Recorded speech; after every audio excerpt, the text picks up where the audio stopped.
लतालोचनी सुख झाले हो साजनी तुहा विठ्ठल बरवा तुहा माधव बरवा तुहा माधव बरवा तुहा माधव बरवा रूप पाहतालोचनी सुख झाले हो साजनी तुहा विठ्ठल बरवा तुहा माधव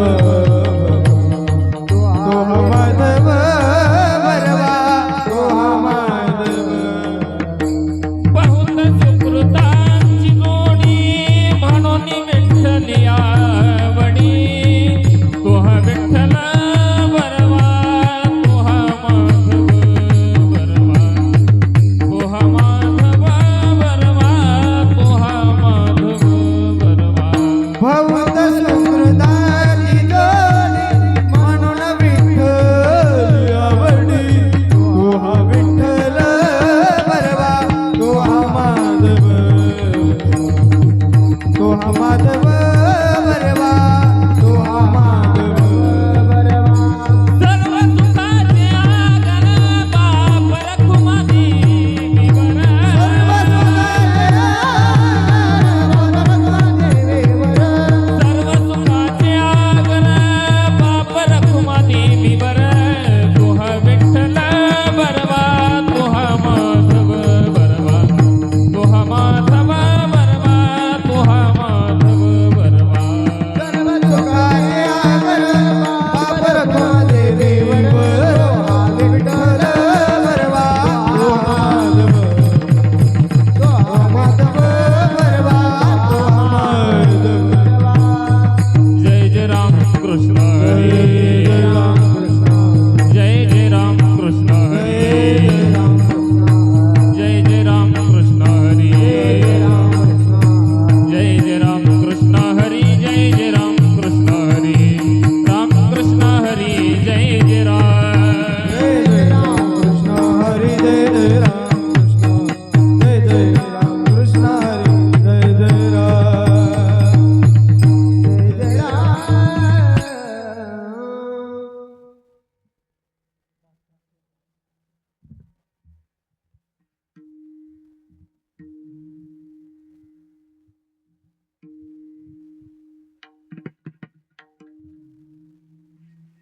नको ब्रह्मज्ञान आत्मस्थिती भाव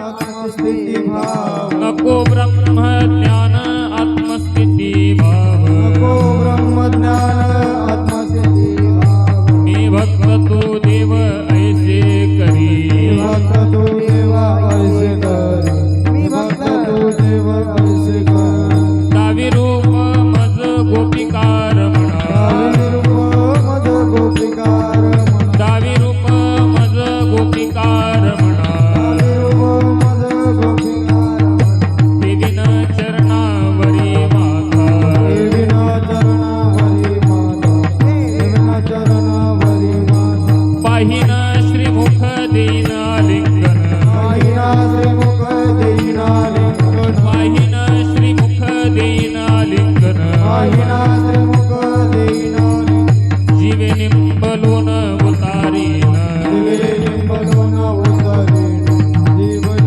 बोलोन उतरेण उसता सांगेन इत गुज माथ उसता सांगेन इत गुज मात उसता सांगेन इत गुज माथ उसता सांगेन इत गुज मात पैसोनी एकांत सुख गोष्टी पैसोनी एकांत सुख गोष्टी पैसोनी एकांत सुख गोष्टी दावी रूप मज गोपिकार म्हणा दावी रूप मज गोपिकार म्हणा दावी रूप मज गोपिकार म्हणा दावी रूप मज गोपिकार म्हणा देवीन चरणावरी माथा देवीना चरणावरी माता देवीना चरणावरी माता तुका म्हणे यासी न लावे उशीर तुका म्हणे यासी न लावे उशीर तुका म्हणे यासी न लावे उशीर तुका म्हणे यासी न लावे उशीर माझे अभ्यंतर जाणून या माझे अभ्यंतर जाणून माझे अभ्यंतर जाणून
आत्मस्थिती भाव मी भक्त तुझे ऐसे करी मी भक्त तुझेवा ऐसे करी ऐसे करी दावी रूप माझ गोपिकार म्हणा दावी रूप माझ गोपिकार म्हणा मी भक्त तू देव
ब्रह्मज्ञान नको ब्रह्मज्ञान आत्मस्थिती भाव मी भक्त तू देव ऐसे करी दावी रूप मज गोपिका रमणा ठेवीन चरणावरी माथा पाहीन श्रीमुख देईना लिंगन पाहीन श्रीमुख देईना लिंगन जीवे निंबलोन उतारीन पुसता सांगेन हितगुज मात बैसुनी एकांत सुख गोष्टी दावी रूप मज गोपिका रमणा ठेवीन चरणावरी माथा तुका म्हणे यासीन लावी उशीर माझे अभ्यंतर जाणोनिया दावी रूप मज गोपिका रमणा ठेवीन चरणावरी माथा घ्यावी घ्यावी माझी सेवा दीन दुर्बळाची देवा दीन दुर्बळाची देवा दीन दुर्बळाची देवा गावी गावी माझी सेवा दीन दुर्बळाची देवा दीन दुर्बळाची देवा दीन दुर्बळाची घ्यावी घ्यावी माझी सेवा गावी गावी माझी सेवा घ्यावी घ्यावी माझी सेवा दीन दुर्बळाची देवा दीन दुर्बळाची देवा दीन दुर्बळाची देवा गावी गावी माझी सेवा दीन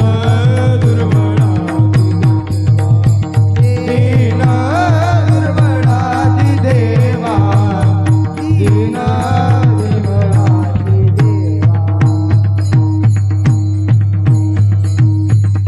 योऽन्त प्रविश्य मम वाचमिमां प्रसुप्तां सञ्जीवयत्यखिल शक्तिधरस्वधाम्नाम् अन्याौच हस्तचरणश्रवणत्वगादीन् प्राणान् नमो भगवते पुरुषाय तुभ्यं नीलम्बुजश्यामलकोमलङ्गं सीतासमारोपितवामभागं पाणुमहासायकचारुचापं नमामि रामं रघुवंशनाथम् अतुलितबलधामं हेमशैलावदेहं धनुजवनकृशानुं ज्ञानिनाम् अग्रगण्यं सकलगुणनिधानं वानरानामधीशं रघुपतिप्रियभक्तं वातजातं नमामि जयांचे केलिया स्मरण होय सकल विद्यांचे अधिकरण त्याचे वंदो श्रीचरण श्री गुरूंचे ते नमस्कार हो नियाता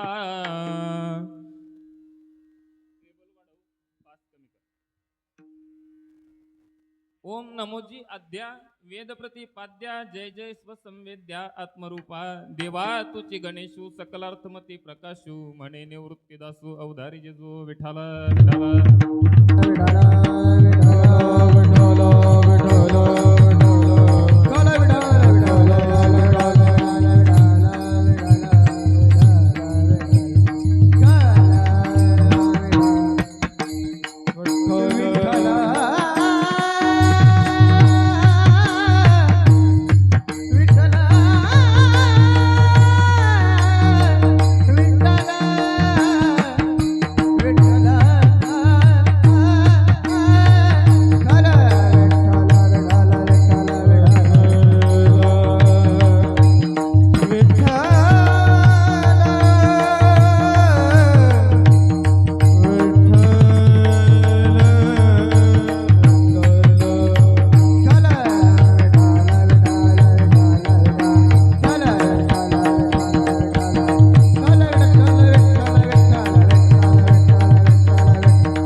नको ब्रह्मज्ञान आत्मस्थिती भाव, नको ब्रह्मज्ञान आत्मस्थिती भाव, मी भक्त तू देव ऐसे करी दावी रूप मज गोपिका रमणा, ठेवीन चरणावरी माथा.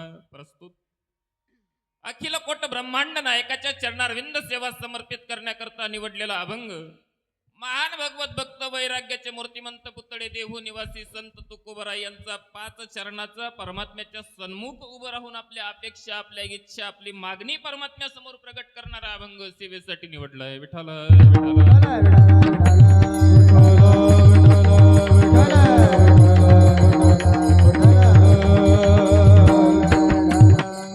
अभंगावर चिंतन करण्यापूर्वी 2 गोष्टीचा परिहार देणं गरजेचं आहे. सज्जन हो, साधू संतांच्या आशीर्वादानं, पांडुरंग परमात्म्याच्या असीम कृपेनं प्रतिवर्षाप्रमाणे आपल्या या कोलाडी गावामध्ये सुरू असणारा अखंड हरिनाम कीर्तन सप्ताह, एक महान तपस्वी, महान साधू गजानन महाराज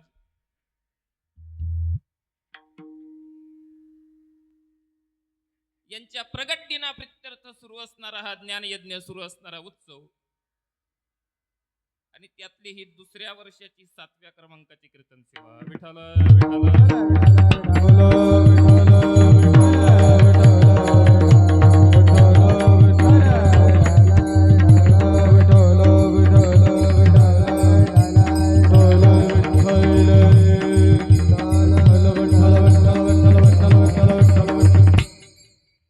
जो अभंग सेवेसाठी निवडला त्या अभंगातून जगद्गुरु तुकोबराय परमात्म्याच्या सन्मुख उभं राहून परमात्म्याकडे मागणी मागतात, परमात्म्याकडे इच्छा प्रगट करतात. वारकरी साधू संतांनी सप्ताह म्हटला की त्या सप्ताहातल्या कीर्तनकारांसाठी मर्यादा घालून दिली. सज्जन हो, की त्या मर्यादेमध्ये कीर्तनकारानं पालन केलं पाहिजे, त्या मर्यादेमध्ये राहून बोललं पाहिजे. आपल्या समस्त कोलाडी गावातील ग्रामस्थांच्या अनमोल अशा सहकार्यातून सुरू असलेला हा ज्ञान यज्ञ, सुरू असलेला उत्सव,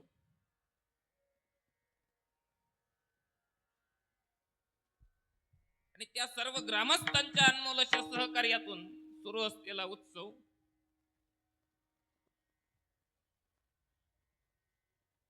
आणि असं म्हणावं लागेल की जरा मी कोलाडीवाल्यांच्या भाग्यानं, कोलाडीवाल्यांच्या नशिबानं थोडा काही दुर्भाग्यशाली आहे की माझ्याच कीर्तनाच्या दिवशी नेमकं हे चालू आहे. विठाला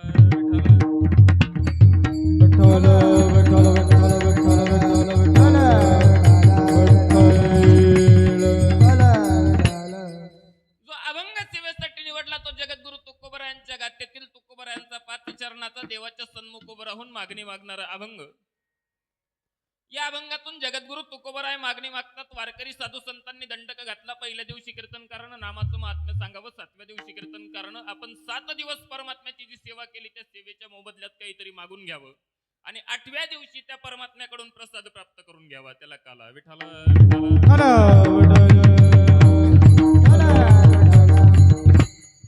आपण सगळे नेहमी भक्ती करणारे, श्रद्धेनं परमात्म्याचं नामचिंतन करणारे, श्रद्धेनं साधना करणारे, श्रद्धेनं आळंदी पंढरीला जाणारे, श्रद्धेनं परमात्म्याच्या मंदिरात जाणारे सगळे आपण लोक आहोत. पण मंदिरात आपण सगळी जाणारी लोक आहोत, सगळी भक्ती करणारी लोक आहोत. का जातो मंदिरात, का करतो परमात्म्याची भक्ती, याचा जर विचार केला तर प्रत्येकाच्या अपेक्षा भक्ती करण्यामागे, प्रत्येकाच्या अपेक्षा मंदिरामध्ये जाण्यामागे वेगवेगळ्या आहे. विठाला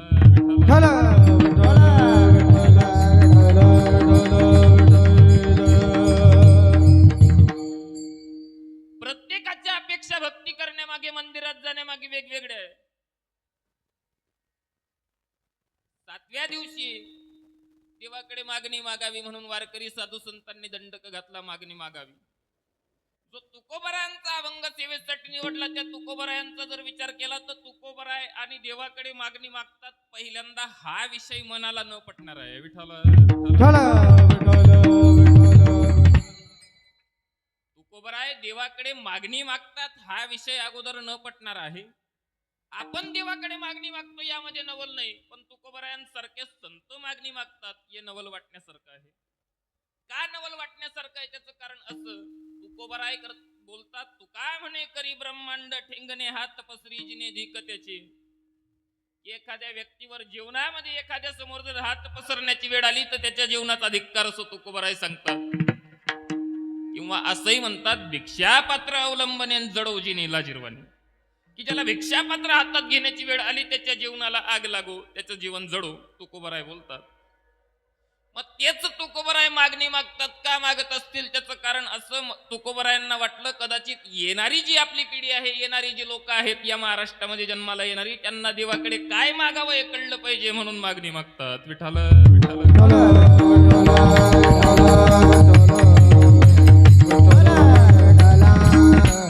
कारण त्या साधू संतांचा जर विचार केला तर अगोदर त्यांनी देवाला देताना विचार केला नाही. काय अगोदर त्यांनी देवाला देताना विचार केला नाही. ज्याच्याकडून काहीतरी प्राप्त करून घ्यायचं त्याला अगोदर काहीतरी दिलं पाहिजे. काय ज्याच्याकडून काहीतरी मिळवायचं त्याला अगोदर काहीतरी दिलं पाहिजे. दिल्याशिवाय मागण्याचा अधिकार आपल्याला नाही. म्हणून अगोदर दिलं पाहिजे, मग मागण्याचा अधिकार प्राप्त होतो. साधू संतांनी किती दिलं देवाला. अगदी बोलायचं झालं तर आपण रोज आरती झाल्यानंतर म्हणतो, कायेन वाचा मनसेंद्रियर्वा बुद्ध्यात्मना वा प्रकृती स्वभावात करोमि यज्ञ सकलम परस्मै नारायणा इति समर्पयामी. की आम्ही कायेनं वाचेनं मनसेनं इंद्रियानं नवे नवे सर्वेंद्रियानं जे जे काही करतो ते ते सगळं त्या परमात्म्याला समर्पित. विठ्ठल विठ्ठल विठ्ठल विठ्ठल म्हणजे साधू संतांच्या भक्तीचा जर विचार केला तर त्यांची प्रत्येक कृती ही परमात्म्याला समर्पित आहे. काय बोलतो मी? साधू संतांचा जर विचार केला तर त्यांनी केलेली प्रत्येक कृती ही परमात्म्याला समर्पित आहे. आम्ही केलेली प्रत्येक कृती ही संसाराला समर्पित आहे. विठ्ठल विठ्ठल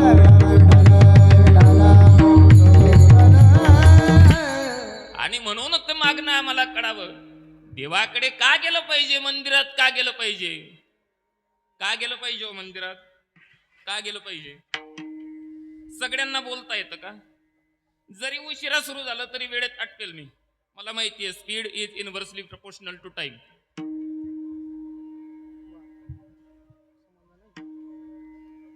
असं म्हटलं जातं की देवाकडे जातो आपण, पण काय ना, माझा जाण्याचा उद्देश वेगळा, यांचा जाण्याचा उद्देश वेगळा. तुम्ही काय जातात बरं? का करतात भक्ती? अगदी सगळ्यांच्या अपेक्षांचा जर विचार केला तर सगळ्यांच्या अपेक्षा देवाकडे जाण्यामागे आणि देवाची भक्ती करण्यामागे वेगवेगळ्या आहेत. परमात्म्याची भक्ती करण्यामागे आणि परमात्म्याचं नामचिंतन, परमात्म्याची साधना करण्यामागे प्रत्येकाच्या अपेक्षा वेगवेगळ्या आहेत. आहेत की नाही बरं? आहेत ना. सगळ्यांच्या सारख्या अपेक्षा नाही. अगदी सोप्या भाषेत बोलायचं म्हटलं तर व्यवहारामध्ये सारख्या अपेक्षा नाही हो. मग परमार्थामध्ये कधी सारख्या अपेक्षा होतील? व्यवहारामध्ये आमच्या सारख्या अपेक्षा नाही. व्यवहारात जर विचार केला तर व्यवहारातही आमच्या अपेक्षा कशा? अगदी आमच्या सगळ्या माता भगिनींची संख्या जास्त आहे. मला असं वाटतं कोलाडीमध्ये माणसं एवढीच आहे. म्हणजे असलेल्या महिलांच्या 25% माणसं फक्त कोलाडीत आहे. असो, असं नाही बरं, ती बाकीचे शेतात गेले असतील.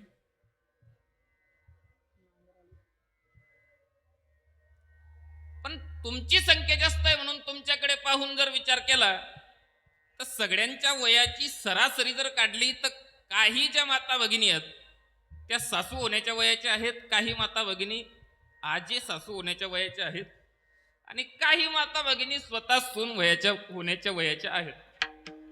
सगळ्यांच्या अपेक्षा सारख्या नाही तू, यासाठी बोलतोय बरं. सासू होणाऱ्या ज्या माता भगिनी आहेत त्यांच्याही अपेक्षा आहेत सुनेकडून. ज्या सून होणाऱ्या आहेत त्यांच्याही अपेक्षा आहेत सासूकडून. काय आहेत बरं अपेक्षा? सासूची अपेक्षा आहे की होणारी सून कशी पाहिजे? रूपवान पाहिजे, गुणवान पाहिजे, कुलवान पाहिजे, शीलवान पाहिजे, चांगली शिकलेली पाहिजे आणि आपल्या मुलाला शोभेल अशी पाहिजे. काय कळलं ना? अशीच पाहिजे ना. त्यालाच आपण अनुरूप असं म्हणतो. मग अशी पाहिजे. कोण पाहिजे? होणारी सून. जशी सुनेकडून अपेक्षा आहे सासूची तशी सासूची अपेक्षा आहे सुनेकडून.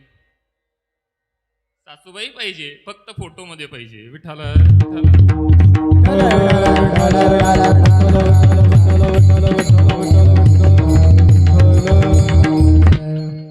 म्हणून प्रत्येकाच्या अपेक्षा वेगवेगळ्या आहेत. मंदिरामध्ये का केलं पाहिजे? परमात्म्याची भक्ती का केली पाहिजे? म्हणता येईल म्हणून मंदिरात जाऊ नये. काय बोलतो लक्ष देऊन ऐका. फार काही कळणार नाही आज, आणि माझंही काही मन लागत नाही बरं. यामुळे देवाकडून फार काही प्राप्त करून घ्यावं म्हणून मंदिरात जाऊ नये. देवाने फार काही दिलंय म्हणून गेलं पाहिजे. विठ्ठल विठ्ठल.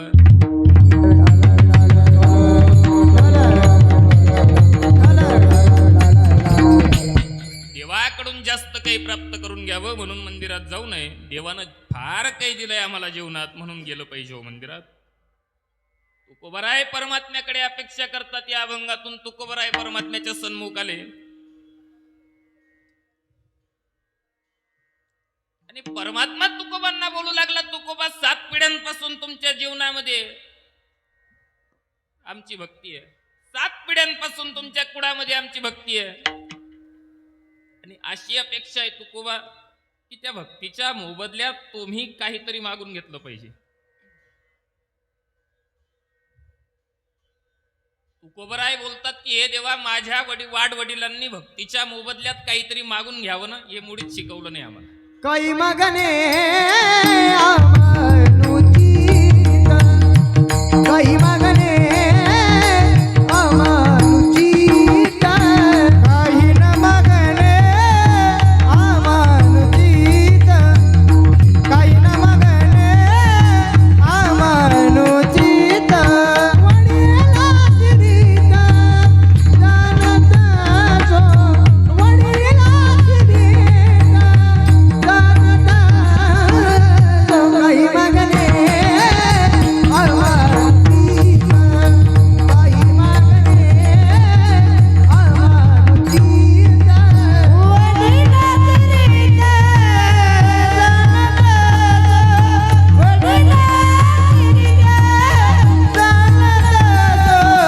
काही न मागणे अमानुचित, काही न मागणे अमानुचित.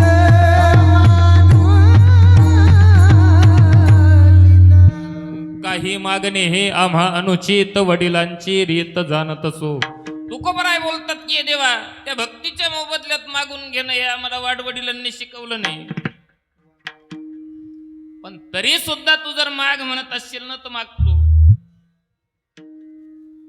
पण तुकोबराय काय मागावं ते देवाकडे मागत नाही, अगोदर काय नको ते सांगतात पहिलं. काय नको ब्रह्मज्ञान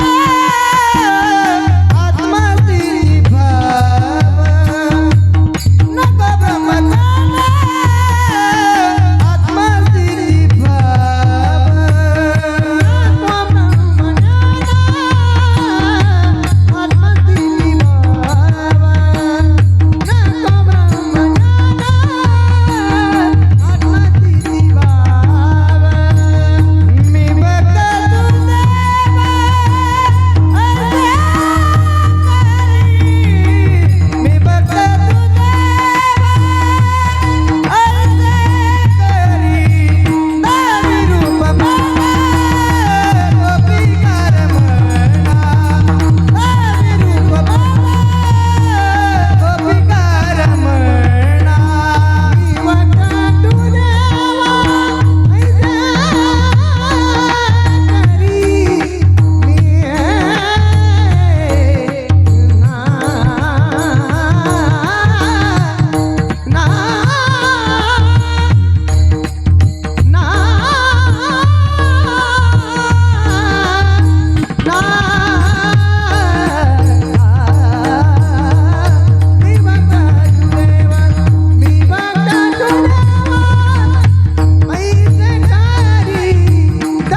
नको ब्रह्मज्ञान आत्मस्थिती भाव, मी भक्त तू देव ऐसे करी. तुकोबराय बोलतात की हे देवा, काय पाहिजे त्या अगोदर तुकोबराय काय नको ते देवाला सांगतात.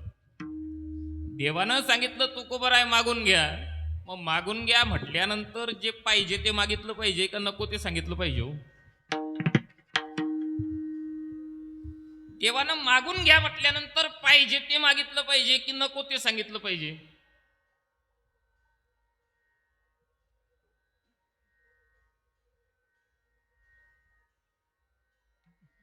मागून घ्या म्हटल्यानंतर काय पाहिजे ते मागितलं पाहिजे, नको ते सांगू नये. पण तरी सुद्धा तुकोबराय नको ते सांगतात आणि पाहिजे ते नंतर मागतात. त्याचं कारण आहे की आम्हाला जे पाहिजे ते जर एखाद्या व्यक्तीकडून निश्चितरित्या प्राप्त करून घ्यायचं असेल ना, आणि प्रमुख गोष्ट मुख्य गोष्ट जर प्राप्त करून घ्यायची असेल तर अगोदर क्षुल्लक गोष्टींना दुय्यम गोष्टींना नाही म्हणावं लागतं.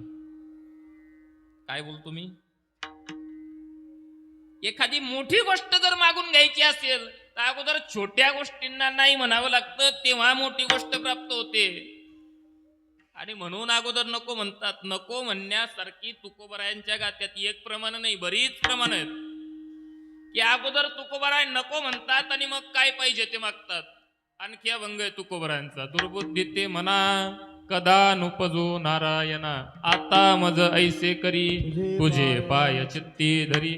की अगोदर बोलतात की हे देवा दुर्बुद्धी नको, अगोदर बोलतात दुर्बुद्धी नको आणि मग नंतर म्हणतात आता मज ऐसे करी तुझे पाय चित्ती धरी, म्हणजे अगोदर नको ते सांगतात.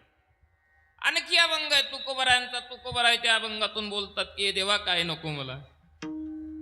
नको देऊ देवा पोटी हे संतान, नको देऊ देवा पोटी हे संतान, नको देऊ देवा पोटी संतान, नको देऊ देवा पोटी संतान.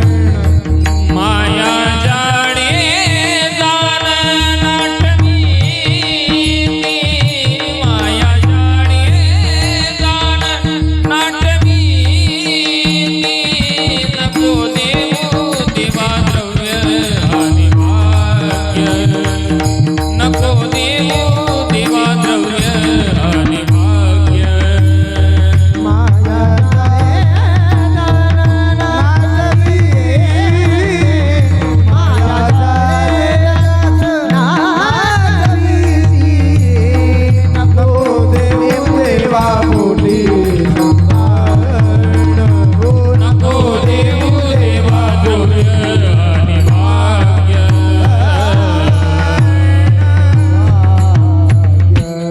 नको देऊ देवा पोटी हे संतान, माया जाडे जाण नाठविती, नको देऊ देवा द्रव्य आणि भाग्य, तो एक उद्वेग होय जीवा. की तुकोबराय म्हणतात की देवा पोटी संतान देऊ नको, नको देऊ देवा द्रव्य आणि भाग्य, की हे देवा द्रव्यही नको भाग्यही नको. मग तुकोबराय अगोदर काय नको ते सांगतात. संतान नको म्हणतात, द्रव्य नको म्हणतात, भाग्य नको म्हणतात. मग मागतात काय? तुका म्हणे करी फकीराचे परी, तुका म्हणे करी फकीराचे परी, रात्रंदिवस हरी येईल वाचे, नको देऊ देवा द्रव्य आणि भाग्य, तो एक उद्वेग होय जीवा. की अगोदर संतान नको म्हणतात, द्रव्य नको म्हणतात, भाग्य नको म्हणतात. मागतात काय मागतात? की देवा फकीरासारखं आयुष्य कर माझं, काय कर की ज्याने सतत तुझं नाम मुखात येईल. विठ्ठल विठ्ठल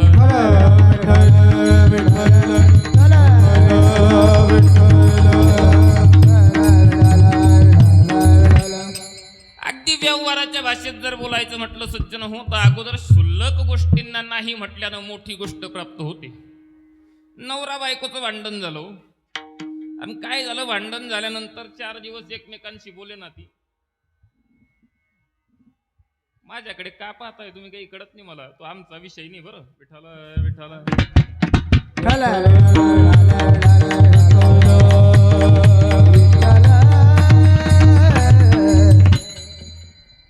म्हणून काय ना सूरज भाऊ, योगेश भाऊ, मी कधी सोबत देत नाही, पण तुमचा आग्रह म्हणून आलो बरं. काय बाकीच्या घरच्या गोष्टी काही सांगता येत नाही. विठाला विठाला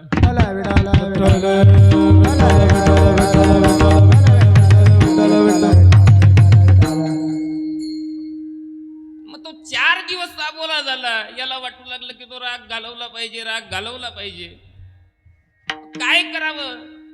माणूस बोलू लागला, अगं ते आपल्या बोदवड मध्ये ना एक फार मोठा सेल लागलाय म्हणे. कशाचा? हा, साड्यांचा. तुम्हाला अनुभव आहे का महाराज? बाबा, फार मोठा सेल लागलाय म्हणे साड्यांचा. पत्नी बोलू लागली, अहो माझ्याकडे साड्यांची काही कमी नाही, अगदी कपाट उघडलं ना तर लावण्यासाठी कोंबून भरावे लागतं म्हणे आत. साडी नको म्हणत बायकोनं 2 दिवस घालवले. आता पती विचार करू लागला, एरवी साडीसाठी हट्ट करणारी आता साडी नको म्हणते. पण हे असं आबोला करून संसार काही पूर्ण होणार नाही. बोलणं सुरळीतपणे चालू झालं पाहिजे. म्हणून पती बोलू लागला, ठीक आहे साडी नको, मग पाहिजे काय? पत्नी सांगते, अहो साडी नको, पण मला असं वाटतं आपण आरसी बापनाकडे एक चक्कर मारला पाहिजे. विठाला विठाला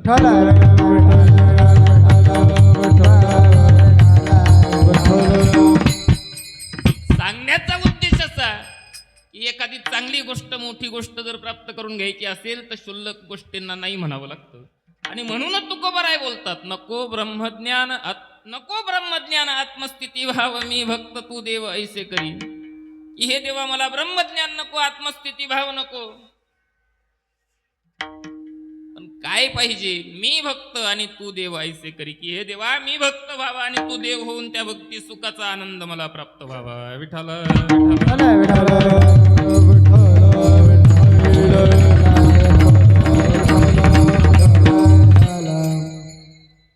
आपण जन्माला आल्यापासून त्या देवाची भक्ती करतो, पण जन्माला आल्यापासून भक्ती करूनही त्या परमात्म्याच्या भक्ती सुखाचा आनंद आम्ही अनुभवला नाही.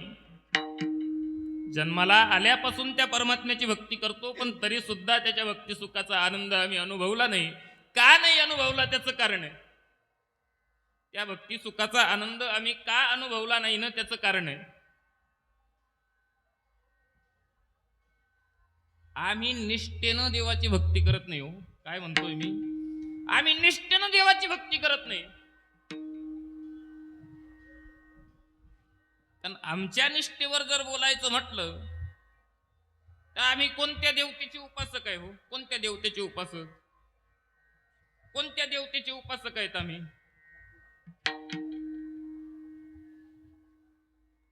सगळ्यांना बोलता येतं का? येतं का? बोलणं विसरले तुम्ही नेमकं. विठाला विठाला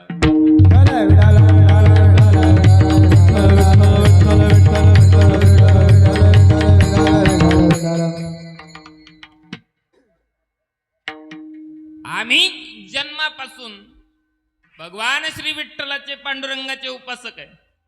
म्हणून स्वतःला वारकरी, स्वतःला वैष्णव म्हणून घेतो. पण खरोखर विचार करा, आम्ही निष्ठेनं त्याच देवाची भक्ती करतोय का? अजिबात नाही. हो, आमचं असं चालू आहे ना, आज आमची ट्रेंडिंगची भक्ती आहे सगळी. कशी आहे? ट्रेंडिंगची भक्ती हो आमची. पांडुरंग परमात्म्याचे, विठ्ठलाचे उपासक असणारे आम्ही 5-6 वर्षापूर्वी ती पांडुरंग परमात्म्याची, त्या विठ्ठलाची भक्ती सोडली आम्ही. ते सिओरवाले एक बाबा आले आणि वेगळी भक्ती आमची सुरू झाली. कोणती सुरू झाली? ओम वंदे देवं वापतिं सुरगुरुं वंदे जगत्कारणं वंदे पन्नगभूषणं मृगधरं वंदे पशूनां पतिं वंदे सूर्यशशाङ्कवन्निनयनं वंदे मुकुन्दप्रियं वंदे भक्तजनाश्रयं च वरदं वंदे शिवं शङ्करम्. ओम नमः पार्वती पतये हर हर महादेव. मी हात वर करा सांगितलं का तुम्हाला?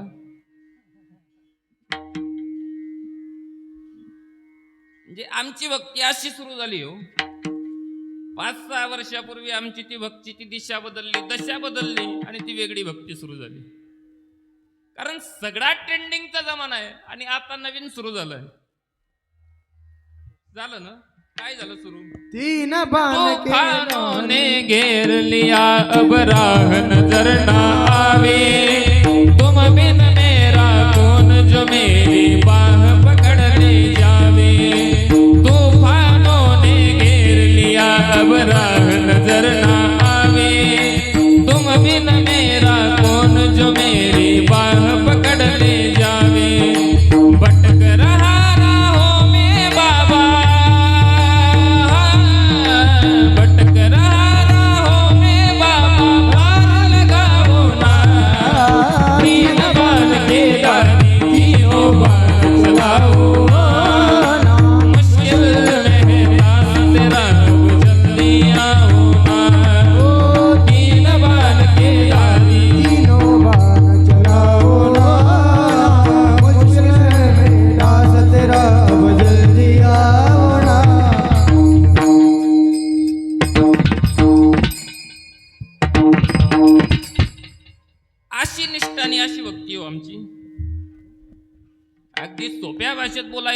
आता आम्ही भक्ती करत असताना फॉरेन कंट्री मधल्या लोकांची जी लाईफस्टाईल आहे ना त्या लाईफस्टाईलला आदर्श मानतोय भक्तीमध्ये. विठाला विठाला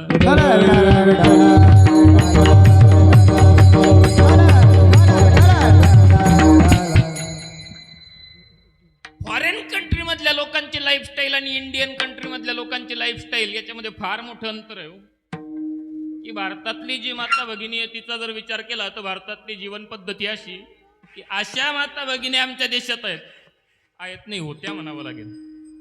अशा माता भगिनी देशामध्ये होत्या की ज्याच्या नावाचं कुंकू लावलं कपाळावर त्याच्या नावाचं कुंकू कुठपर्यंत कुठपर्यंत तो व्यक्ती जिवंत आहे तोपर्यंत. ही भारतीय संस्कृती आहे, भारतीय जीवन पद्धती आहे. पाश्चात्यांची विदेशी लोकांची जीवन पद्धती अशी नाही. त्यांचं कसं आहे सकाळी वेगळ्या माणसाचं कुंकू दुपारी वेगळ्या संध्याकाळी वेगळ्या. विठाला विठाला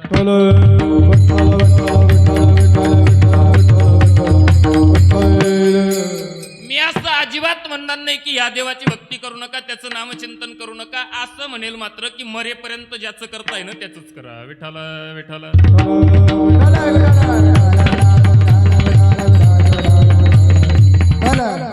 ज्याची भक्ती आम्ही करतोय ना मरेपर्यंत त्याची भक्ती करण्याची गरज. आणि ही निष्ठा जीवनामध्ये निर्माण व्हावी त्यावेळी त्या भक्ती सुखाचा आनंद त्या भक्ती सुखाची अनुभूती जीवनामध्ये प्राप्त होईल. ते भक्ती सुख का प्राप्त झालं नाही आम्हाला त्याचं आणखी कारण असं त्या भक्ती सुखाच्या प्राप्तीचा जर विचार केला तर त्या भक्ती सुखाची अनुभूती सहजासहजी येत नाही. 3 प्रकारचे साधक 3 प्रकारचे जीव या पृथ्वीवर पाहायला मिळतात. एक सांसारिक एक भक्त आणि तिसरा मुक्त. सांसारिकाचं आणि आपल्या कीर्तनाच्या विषयाचं काही घेणं देणं नाही. 2 प्रकारचे भक्त 2 प्रकारचे साधक पाहायला मिळतात. एक भक्त दुसरा मुक्त. भक्ताचा आणि मुक्ताचा जर विचार केला तर फार मोठं अंतर आहे. भक्ती सुखाची अनुभूती भक्ताला अनुभवता येते, मुक्ताला ती अनुभवता येत नाही. मुक्ताला ती गोडी प्राप्त होत नाही. विठाला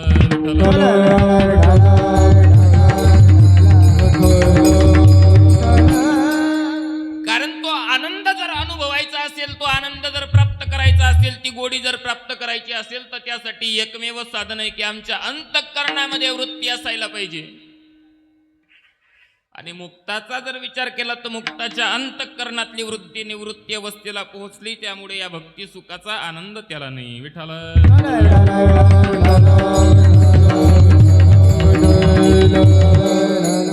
आणि म्हणून आमच्या साधू संतांचा जर विचार केला तर आमच्या साधू संतांनी देवाकडे मागणी मागताना किती सुंदर मागणी मागितली पहा बरं. वृत्ती सहित मज लपवी माझे मन चरणी ठेवी निवृत्ती पदोपदी गोवी तू गोसावी दिनोद्धारणा. हे देवा मला तुझ्या पायाजवळ जर सांभाळायचं असेल ना तर माझ्या अंतःकरणातल्या वृत्ती सहित तुझ्या पायाजवळ सांभाळा. पण ज्यावेळी माझी अंतःकरण वृत्ती तुझ्या पायापासून तुझ्या भक्ती मार्गापासून निघून संसाराकडे धाव घेईल त्यावेळी त्या वृत्तीला निवृत्ती अवस्थेमध्ये प्रवर्तित करण्याची जबाबदारी तुझी असेल. विठाला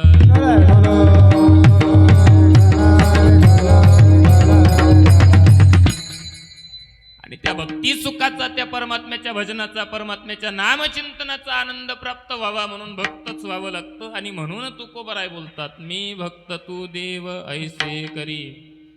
परमात्मा तुकोबांना बोलू लागला तुकोबा ठीक आहे या व्यतिरिक्त तुमची काही इच्छा तुकोबराय बोलतात की हे देवा तुझं ते स्वरूप दावी रूप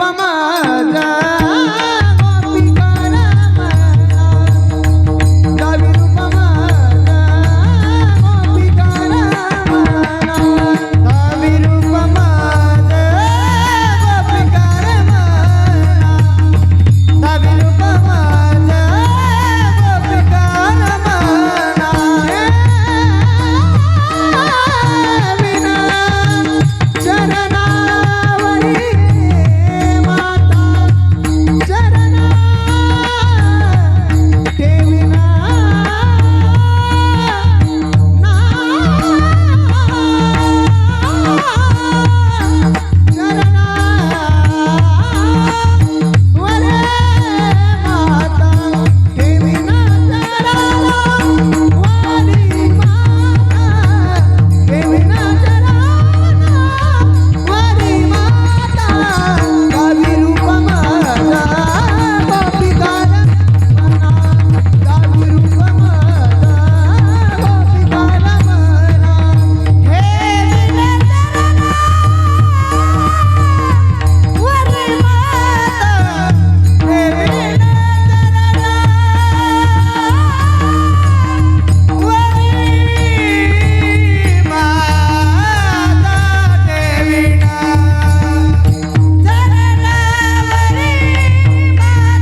पाहावी रूप मज गोपिका रमना ठेवीन चरणावरी माथा. तुकोबराय बोलतात की "ये देवा तुझं ते स्वरूप मला दाखव." अभंगाचा जर विचार केला तर तुकोबराय देवाच्या समोर उभं राहून देवाकडे मागणी मागतात. मग देव समोर असताना स्वरूप दाखव रूप दाखव का म्हणत असतील?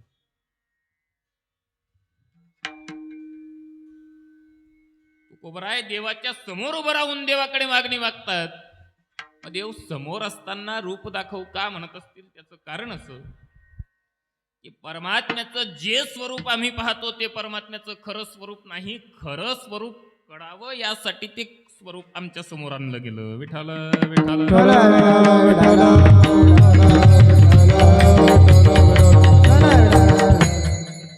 पण आम्हाला ते स्वरूप कळून घ्यायचंही नाही हो. 2 वर्षापूर्वी साधारण प्रभू रामचंद्र अयोध्येमध्ये विराजमान झाले. प्रभू रामचंद्र अयोध्येत विराजमान झाले. कोणता दिवस होता तो? कोणता? आमचे अनुराग भाऊ भारंबे यांनी उत्तर दिलं 22 जानेवारी. नाव याच्यामुळे लक्षात आहे त्यांचं की मागच्या वर्षी पहिल्या दिवशी पहिल्या सत्राची कथा झाली आणि दुसऱ्याच दिवशी त्यांनी इंस्टाग्रामला फॉलो केलं. मला फॉलो रिक्वेस्ट टाकली होती.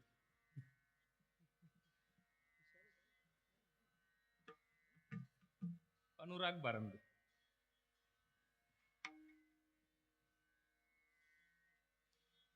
बावीस जानेवारी या दिवशी प्रभू रामचंद्र अयोध्येत विराजमान झाले. पण हा 22 जानेवारी दिवस आपल्यासाठी नाही, ज्यांच्या घरावरून इंग्रजांचं विमान गेलं त्या लोकांसाठी. आपल्यासाठी तो दिवस कोणता? तर तो आपल्यासाठी दिवस आहे पौष शुद्ध द्वादशी. कोणता? पण आमचा धर्म काय तिथी काय त्याचं मला कळलं नाही हो. हिंदवी स्वराज्याची स्थापना ज्या राजानं केली त्या राज्याची जयंती तारखेप्रमाणे साजरे करणारे निर्लज्ज लोक आहे आपण. विठाल विठाल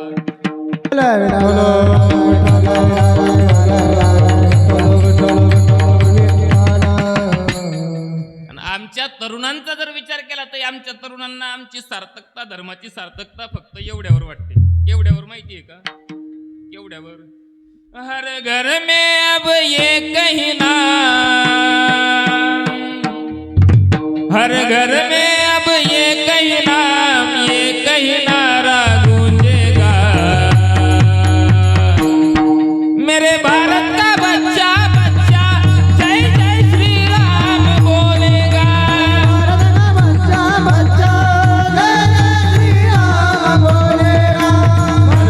में अब ये कहना जय श्री राम, हर घर में अब ये कहना गूंजेगा. मेरे भारत का बच्चा बच्चा जय जय श्री राम बोलेगा. मेरे भारत का बच्चा बच्चा जय जय श्री राम बोलेगा.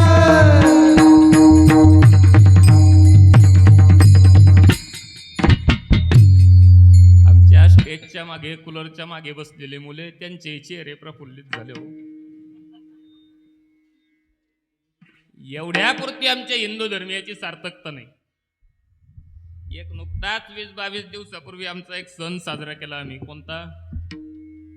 20-22 दिवसापूर्वी आमचा एक सण साजरा केला. कोणता? 20-22 दिवस सांगतोय मी. शाळा शिकले का सगळे लोक? हा, संक्रांत. मकर संक्रांत हा सण हिंदूंचा की इंग्रजांचा? बरं प्रश्न आहे. हिंदूंचा की इंग्रजांचा? हिंदूंचा की इंग्रजांचा? विचार करून उत्तर द्या.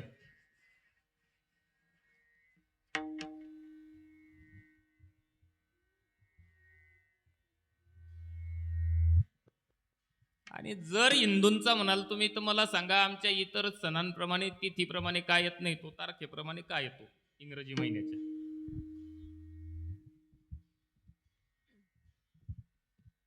फार मोठा चिंतनीय विषय. कारण आमचं मराठी वर्षाचं जे कॅलेंडर तयार झालं चैत्र वैशाख ज्येष्ठ आषाढ, हे कॅलेंडर ही दिनदर्शिका ठरवली जाते चंद्राच्या गतीवरून, म्हणून त्याला चंद्रवर्ष असं म्हटलं जातं. आणि हे इंग्रजी वर्षाचं कॅलेंडर ठरवलं जातं सूर्याच्या गतीवरून, म्हणून त्याला सन इयर, सौर वर्ष असं म्हणतात. 14 जानेवारी किंवा 15 जानेवारी या दिवशी सूर्य मकर राशीमध्ये संक्रमित होतो, म्हणून मकर संक्रांती. ती सूर्याच्या गतीवर आधारित आहे, म्हणून इंग्रजी महिन्यामध्ये तिची तारीख बदलत नाही. विठाला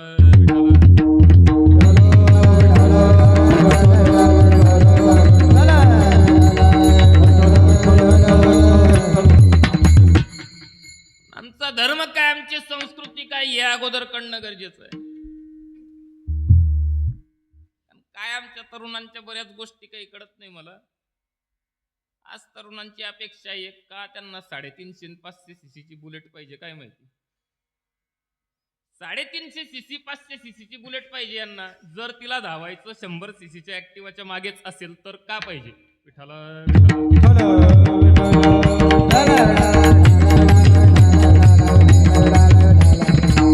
ज्यांना कळलं त्यांना कळू द्या, बाकीच्यांसाठी लोड शेडिंगच चांगली आहे. असो 10वी रूप मज गोपिका रमणा, की परमात्मा समोर असताना रूप दाखव म्हणतात तुकोबराय. का म्हणत असतील, परमात्म्याचं जे स्वरूप आमच्या समोर आणलं ते खरं स्वरूप नाही हो. परमात्म्याचं खरं स्वरूप कसं, येतो वाचा निवर्तन ते अप्राप्य मनसाच. रंग नाही रूप नाही नाही वर्ण छाया, निराकार निर्गुण तू चिरगुराया. रंग नाही रूप नाही नाही वर्ण छाया. त्या परमात्म्याच्या खऱ्या स्वरूपाचा जर विचार केला तर त्या परमात्म्याचं खरं स्वरूप कसं ज्ञानोबराय बोलतात. सत्य ज्ञानानंत गगनाचे प्रावरण, सत्य ज्ञानानंत गगनाचे प्रावरण. नाही रूप वर्ण गुण जेथे, नाही रूप वर्ण गुण जेथे. तो हरी श्रीहरी पाहिला डोळे भरी, तो हरी श्रीहरी पाहिला डोळे भरी. सत्य ज्ञानानंत गगनाचे प्रावरण, नाही रूप वर्ण गुण जेथे. की त्या परमात्म्याला रंग नाही, रूप नाही, आकार नाही. मग मला सांगा, ज्या वस्तूला रंग रूप आकार नाही ती वस्तू आपण डोळ्यांनी पाहू शकतो का? हवेला रंग नाही, रूप नाही, आकार नाही, हवा दिसते का डोळ्यांनी? अजिबात नाही. हवा डोळ्यांनी दिसत नाही. तसं या परमात्म्याचं स्वरूप, त्याच्या स्वरूपाचा जर विचार केला तर त्याचं स्वरूप कसं माऊली बोलतात. जेत मनाची नखी न लगे बुद्धीची दिठी न रिगी, इंद्रिया केर जोगे काय होईल. की ज्याला मन ज्याच्यापर्यंत पोहोचू शकत नाही, बुद्धी ज्याला जाणू शकत नाही, इंद्रिय त्याच्यापर्यंत कशी पोहोचतील. कारण त्या परमात्म्याच्या स्वरूपाचा जर विचार केला तर परमात्म्याचं स्वरूप इंद्रियांनी जाणू शकेल असं अजिबात नाही, आणि आमच्या इंद्रियांनी त्या परमात्म्याचं स्वरूप कळेल असं तर अजिबात नाही. आम्हाला सगळ्यांना इंद्रिय दिली देवानं, दिली की नाही? दिली ना. सगळ्यांना इंद्रिय दिली देवानं. कोणती दिली बरं? दिले इंद्रिय हात पाय कान डोळे मुख बोला या वचन जेणे तू जोडसी नारायण.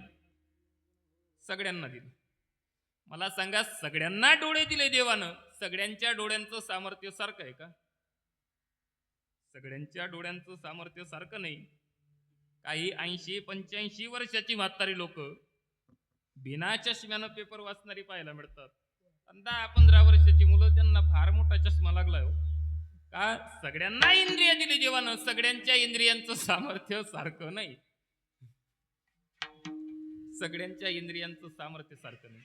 मग आम्हाला इंद्रिय मिळाली कशावरून? आम्हाला इंद्रिय जी मिळाली ना ती आमच्या प्रारब्ध कर्मानं. काय बोलतो मी? आम्हाला इंद्रिय मिळाली आमच्या प्रारब्ध कर्मानं. कशावरून? नामदेवरायांचं प्रमाण आहे, कनक दाने कांती निर्मळू.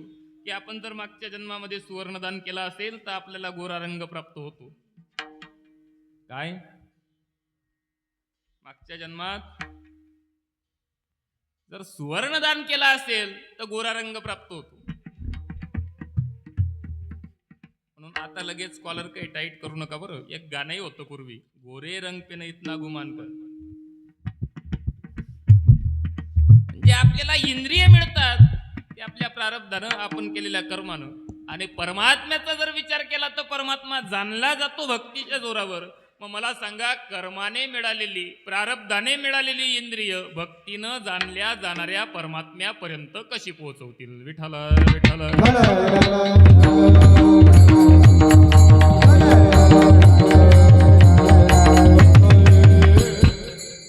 आणि म्हणून ती परमात्म्याची कृपा प्राप्त करावी म्हणून तुकोबराय बोलतात, दावी रूप मज गोपिकार म्हणून.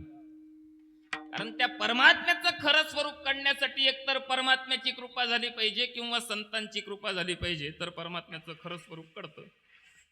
काय बोलतो मी? त्या परमात्म्याच्या खऱ्या स्वरूपापर्यंत जर पोहोचायचं असेल तर परमात्म्या कृपेची गरज आहे किंवा संतांच्या कृपेची गरज आहे. कोणत्या संतांनी कोणावर कृपा केली, कोणत्या परमात्म्याने कृपा केली कोणावर सांगण्याची गरज नाही. सज्जन हो, परमात्म्यानं अर्जुनाला विश्वरूप दर्शन घडवलं, घडवण्या अगोदर दिव्य दृष्टी दिली. परमात्म्यानं कृपा केली म्हणून परमात्म्याचं खरं स्वरूप कळालं. आणि जे ज्ञानोबर आहे त्या परमात्म्याच्या स्वरूपाच्या बाबतीत बोलताना बोलतात, मनाची नखी न लगे, बुद्धीची दिठी न रिगे, इंद्रिया किर जोगे काय होईल. तेच ज्ञानोबर आहे. गुरूंची कृपा प्राप्त झाल्यानंतर बोलतात, तेने कारणे मी बोलेन बोली, अरूपाचे रूप दावेन आणि अत्यंद्रिया परी भोगवेन इंद्रिया करवी. की मी आता बोलेन, बोलून काय करेल तर अरूप असणाऱ्या परमात्म्याचं रूप दाखवण्याची जबाबदारी माझी आहे. इंद्रियातीत असणाऱ्या परमात्म्याला इंद्रियानं जाणवून देण्याची जबाबदारी माझी आहे. का बोलतात असं? त्याचं कारण असं, परमात्म्याचं खरं स्वरूप कळालं. कोणाच्या कृपेनं कळालं? श्री गुरु निवृत्तीनाथांसारखे गुरु जीवनात आले, त्यांनी कृष्णांजन घातलं डोळ्यात आणि त्याचा परिणाम. विठ्ठल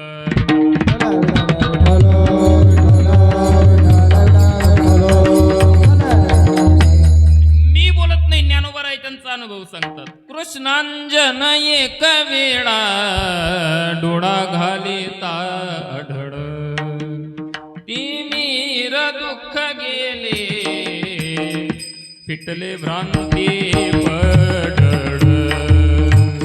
श्री गुरु निवृत्ती राये मार्ग दाविला सोजवड.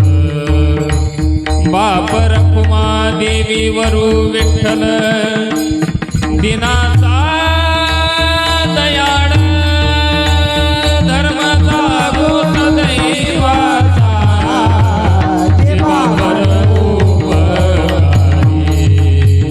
आंधळ्या दृष्टी देतो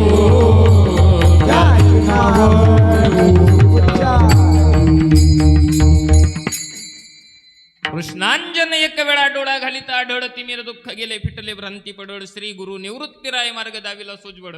आणि बाप रखुमादेवी वरु विठ्ठल दिनाचा दयाळ, श्री गुरु निवृत्तीनाथांनी कृपा केली आणि म्हणून त्या परमात्म्याचं खरं स्वरूप कळालं.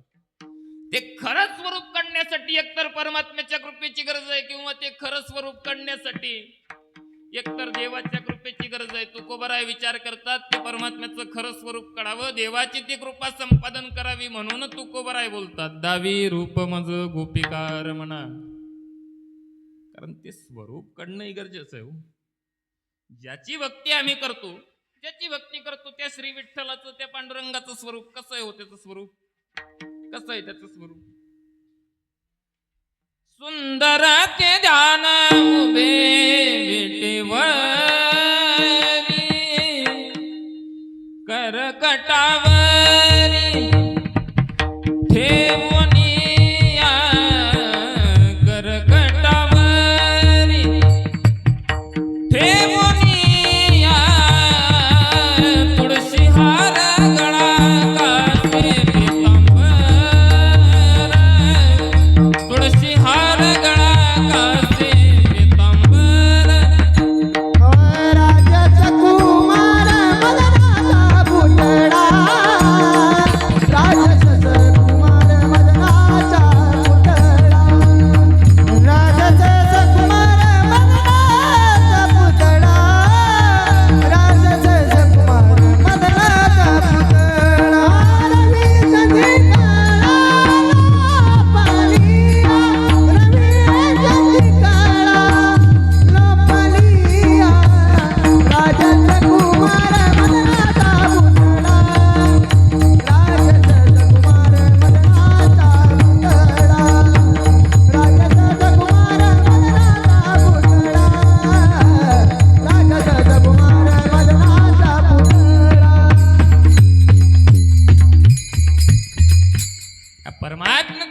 ज्याची भक्ती करतो त्याचं स्वरूप राजस सुकुमार मदनाचा पुतळा रवी शशी कळा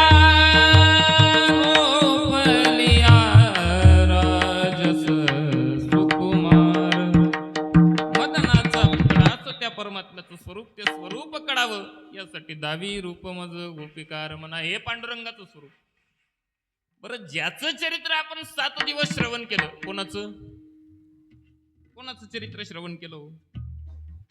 मर्यादा पुरुषोत्तम प्रभू रामचंद्राचं चरित्र आमचे परमस्नेही परमादरणीय हरिभक्त परायण मनोजी महाराज गावकर यांच्या ओजस्वी वाणीतून प्रभू रामचंद्राचं चरित्र आपण श्रवण केलं 7 दिवस.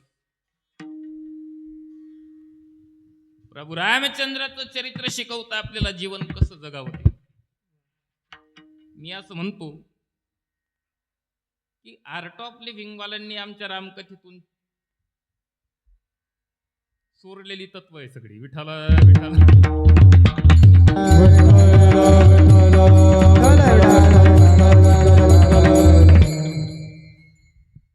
प्रभू रामचंद्राचं चरित्र जीवन जगायला शिकवतं. त्या प्रभू रामचंद्राच्या स्वरूपाचा जर विचार केला त्याचं स्वरूप वेगळं आहे. ध्याये दाजानुबाहो धृत शरधनुषं बद्ध पद्मासनस्थं पीतं वासो वसानं नवकमलदल स्पर्धि नेत्रं प्रसन्नं वामाङ्कारूढ सीता मुखकमलमिलल्लोचनं नीरदाभं नानालंकारदीप्तं ददतमुर्जटा मंडनं रामचंद्रं. प्रभू रामचंद्राचं स्वरूप तुकोबर आहे त्याचं वर्णन करतात. तुका म्हणे माझ्या श्रीरामाचे ध्यान तुका म्हणे माझ्या श्रीरामाचे ध्यान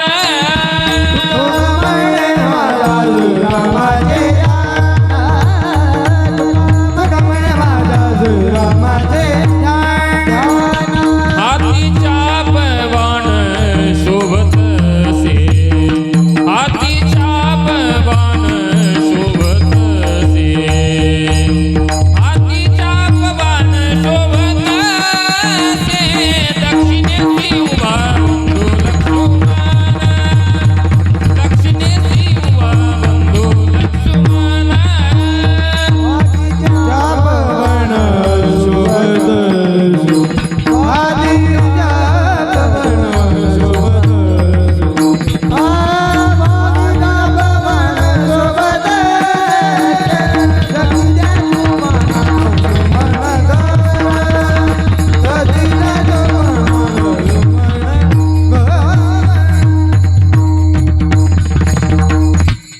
अरे हे त्या प्रभू रामचंद्राचं स्वरूप आहे.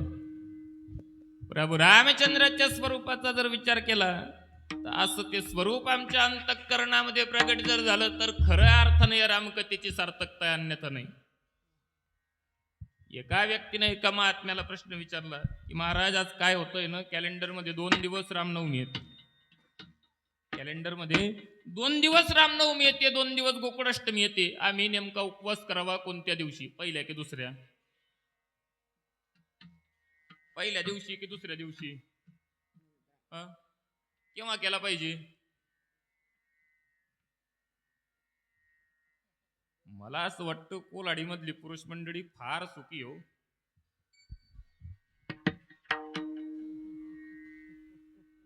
कारण एवढं मौन आमच्या तालुक्यात नाही. विठाला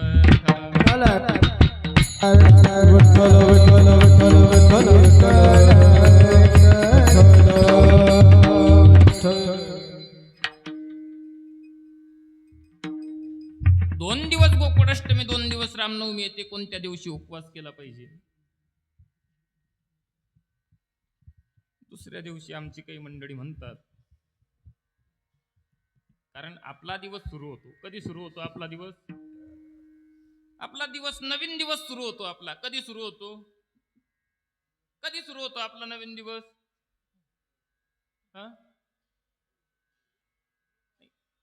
आपला नवीन दिवस आता आजचा दिवस उद्या होणार, उद्याचा दिवस म्हणजे आजचा दिवस बदलणार केव्हा? रात्री. रात्री रात्री नाही ना? नक्की मग रात्री 12 वाजता वाढदिवस साजरा करणाऱ्यांना थोडीशी वाटली पाहिजे ना, विठाला विठाला. विठ्ठल विठ्ठल.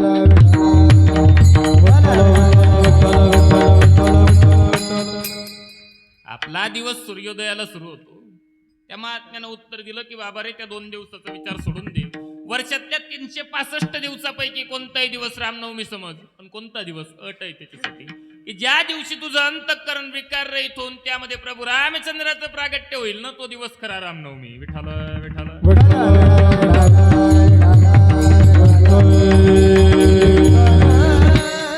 अरे ती कृपा त्या परमात्म्याची संपादन करावी म्हणून तुकोबाराय बोलतात, दावी रूपमज गोपिकार म्हणा ठेवीन चरणावरी माथा. की हे गोपिकार म्हणा, मला तुझं रूप दाखव. त्या परमात्म्याला गोपिकारमण म्हटलं जातं. काय म्हटलं जातं माहितीये का? सगळ्यात श्रेष्ठ भक्ती जर कोणाची असेल तर त्या गोपिकांची आहे. सगळ्यात श्रेष्ठ भक्ती त्या गोपिकांची. म्हणून असं म्हटलं जातं, भक्ती कोणासारखी असावी तर यथाव्रज गोपिका नाम, त्या गोपिकांसारखी भक्ती असावी. गोपिका रमण काय म्हटलं जातं परमात्म्याला? गोपिका रममान होतात परमात्म्यामध्ये म्हणून म्हटलं जातं. बरोबर ना? बरोबर की नाही? बरोबर आहे ना? हा? अरे गोपिका रममान होतात त्या परमात्म्यामध्ये म्हणून गोपिका रमण म्हटलं जात नाही. परमात्मा रममान होतो त्या गोपिकांमध्ये म्हणून गोपिका रमण म्हटलं जातं. कारण परमात्म्यामध्ये रममान होतील अशा बऱ्याच गोपिका आहेत. परमात्मा सगळ्या गोपिकांमध्ये रममान होत नाही गड्या. विठाला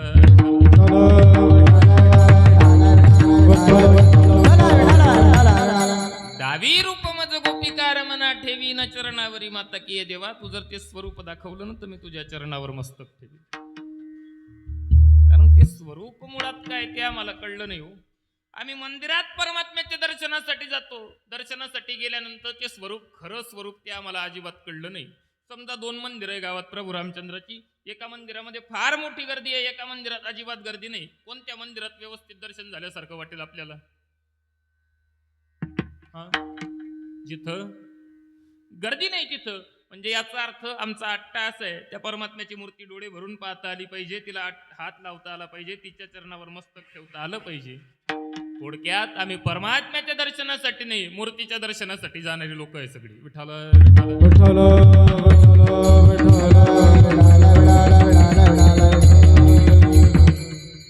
सगळ्यात अगोदर लक्षात घ्या, मी मूर्तीच्या विरोधात अजिबात बोलत नाही.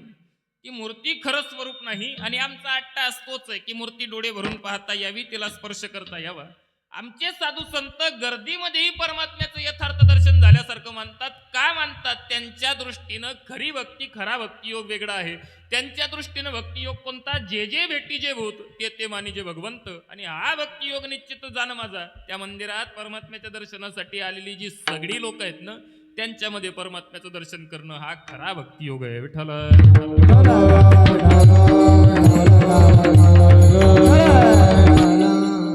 म्हणून काय अधिकार असेल आमच्या साधू संतांचा? आमच्या साधू संतांना कुत्र्यात देव दिसला, आमच्या साधू संतांना गाढवात देव दिसला हो. त्या साधू संतांच्या मार्गाचा प्रचार आणि प्रसार करणारे आम्ही लोक माणसात दिसला नाही अजून. माणसात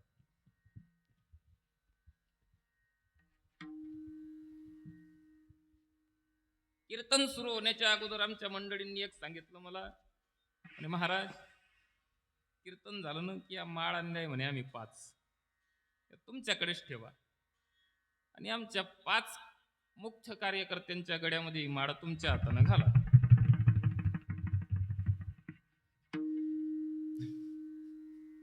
ते असं म्हणत असतील, कुठून माळा दिल्या आम्ही महाराजकडे, असं त्यांना वाटत असेल आता. पण माझं म्हणणं असं आहे, मी माळ घालणारा व्यक्ती नाही, पण तरी सुद्धा तुम्ही श्रद्धेनं सांगितली म्हणून मी घालून देईल. पण ही जी माळ आहे ना, ही मी घालणार नाही तुम्हाला.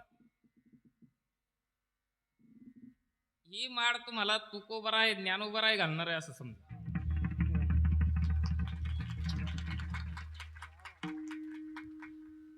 कारण कितीही मोठा कीर्तनकार असू द्या, त्या कीर्तनकारानं स्वतःला देवही समजू नये आणि संतही समजू नये.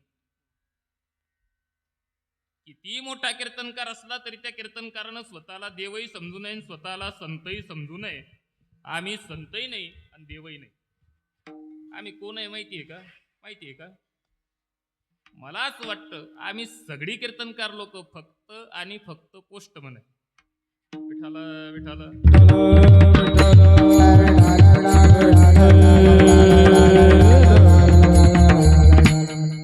पूर्वी पत्रानं पत्रव्यवहार चालायचा, संदेश इकडनं तिकडे जायचे.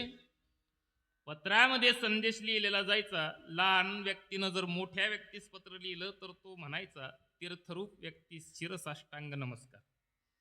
जर मोठ्या व्यक्तीनं लहान्या व्यक्तीसाठी लिहिलं तर मोठ्या व्यक्ती लिहायचा आशीर्वाद.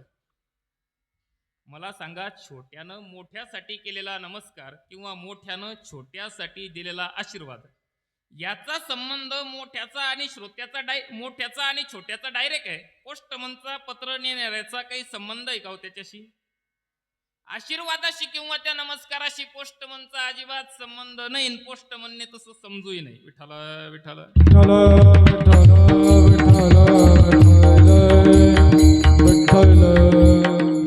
तू काय म्हणे मज धाडीले निरोपा तुकोबरायांनी म्हटलं की मला निरोपासाठी पाठवलं, मी निरोप घेऊन आलोय तुमच्यापर्यंत.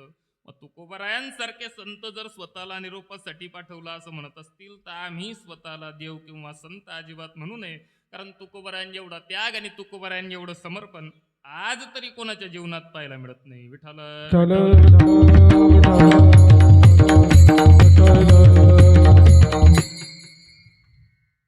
ह्या ज्या 5 लोकांना ज्ञानेश्वर माऊली झाल्यानंतर मी माळ घालणार आहे ना, त्यांच्याकडून फार छोट्या अपेक्षा असणार आहे.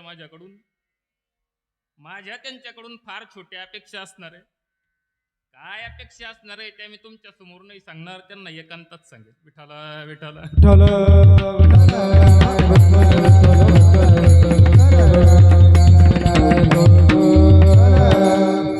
डावी रूप मज गोपिका रमना ठेवी न चरणावरी माथा. आज माळ घाला म्हटलं की माळ घालून घेणारे आणि घालून देणारे पुष्कळ लोक आहेत. मी असं सांगतो की कलियुगामध्ये गुरु पुष्कळ भेटतील. आज शिष्याच्या अवस्थेकडे पाहून नाही, व्यवस्थेकडे पाहून जाणारे गुरु आहेत समाजात. आज कलियुगामध्ये शिष्याच्या अवस्थेकडे पाहून नाही, व्यवस्थेकडे पाहून जाणारे गुरु तयार झालेत. म्हणून खऱ्या अर्थानं गुरु करावे वाटत असतील तर तुकोबरायांना करा, ज्ञानोबरायांना करा. त्या ज्ञानोबरायांनी तुकोबरायांनी ज्ञानेश्वरीमध्ये गाथ्यामध्ये जी तत्व सांगितली ती तत्व अंगीकारा. त्यांनी सांगितलेलं आचरण आमच्या जीवनामध्ये आणा आणि त्यांनी सांगितलेल्या मार्गाने परमात्म्याची भक्ती करून त्या परमात्म्य स्वरूपाची प्राप्ती करा. तर जीवनाची सार्थकता आहे. विठाला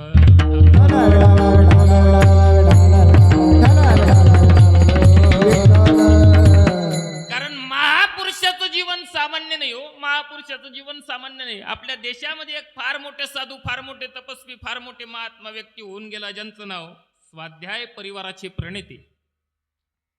काय म्हणतो, स्वाध्याय परिवाराचे प्रणेते श्री पांडुरंग शास्त्री आठवले नावाची एक महान विभूती आपल्या देशामध्ये झाली. कोणी म्हणेल की महाराज काय स्वाध्याय परिवार चालू आहे का, तुम्ही त्यांचं सांगताय? तो मी त्यांचं सांगतोय याचं कारण असं, मला असं वाटतं की परमार्थ म्हणजे काय, अध्यात्म म्हणजे काय, तर जगातल्या चांगल्या वृत्तींचा, चांगल्या गोष्टींचा स्वीकार करणं, वाईट वृत्तींचा, वाईट गोष्टींचा त्याग करणं, याचं नाव खऱ्या अर्थानं परमार्थ आहे. त्या श्री पांडुरंग शास्त्री आठवले यांची वयाच्या 65व्या वर्षी बोन टेस्ट झाली, हाडाची तपासणी.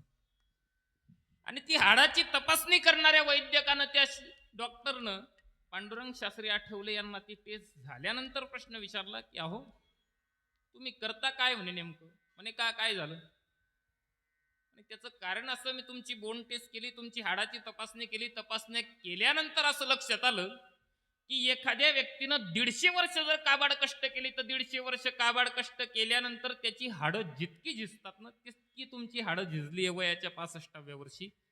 म्हणून माझ्या मनाला प्रश्न पडला की तुम्ही करता काय. त्या महात्म्यानं उत्तर दिलं की मी फार काही करत नाही, मी फक्त गीतेचा प्रचार आणि प्रसार करतो म्हणे, या व्यतिरिक्त काही नाही.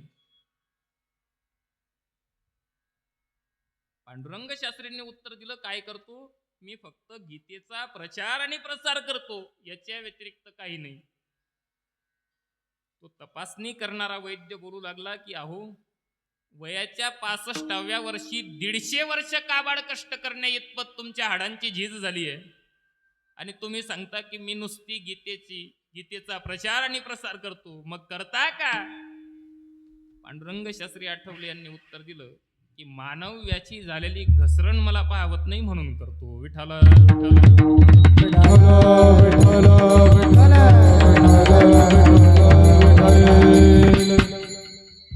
माणसाची नैतिकता ढासळली आणि ती ढासळू नये म्हणून मी या गीतेचा प्रचार आणि प्रसार करतो. हे मोठ्या लोकांचं महात्म्य आहे. दावी रूपमज गोपिका रमणा ठेवीन चरणावरी माथा. परमात्मा बोलू लागला तुकोबा ठीक आहे, तुम्ही सांगतात स्वरूप दाखवा, तुम्ही माझ्या चरणावर मस्तक ठेवाल, आणखी काय कराल? तुकोबराय सांगतात पाहीन श्रीमुख देना लिंगन जीवे निंबलोन उतारीन. तिसऱ्या चरणातून तुकोबराय बोलतात की हे देवा मी तुमचं श्रीमुख पाहीन, तुम्हाला आलिंगन देईल आणि तुमच्यावरून निंबलोन उतारीन. तुकोबरायांनी क्रम काय सांगितला लक्षात घ्या. पाहीन श्रीमुख म देईन आलिंगन आणि म जीवे निंबलोन उतारीन. अगोदर श्रीमुख पाहीन मग आलिंगन देईल. अगोदर आलिंगन देऊन मग श्रीमुख पाहणार नाही. अगोदर श्रीमुख पाहीन मग आलिंगन देईल. कारण आलिंगन द्यावं त्यासाठी श्रीमुख पाहावं लागतं. अगोदर का पाहिलं पाहिजे त्याचं कारण आहे.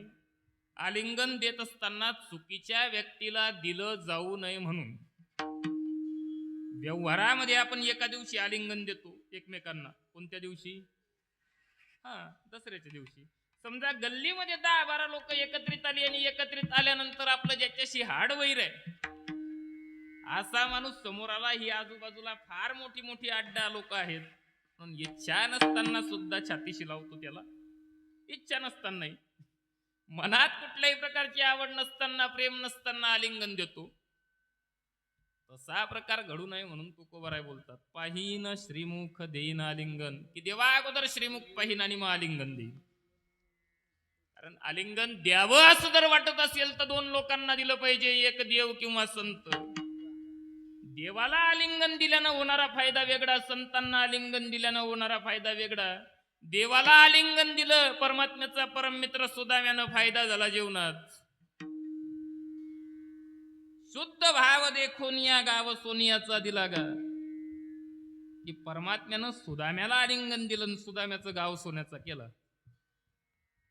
समजा आपल्या समोर परमात्मा आला आणि परमात्म्यानं आपल्याला म्हटलं की अहो मी तुम्हाला आलिंगन देतो आणि तुमचं संपूर्ण गाव सोन्याचं करतो. काय सांगू आपण देवाला? काय सांगू? काय सांगणार आपण देवाला?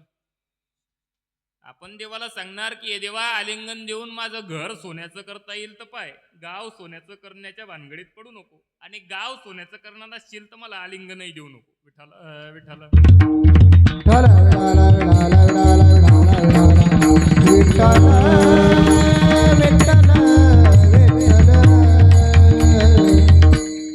आमची भक्ती या लायकीची हो.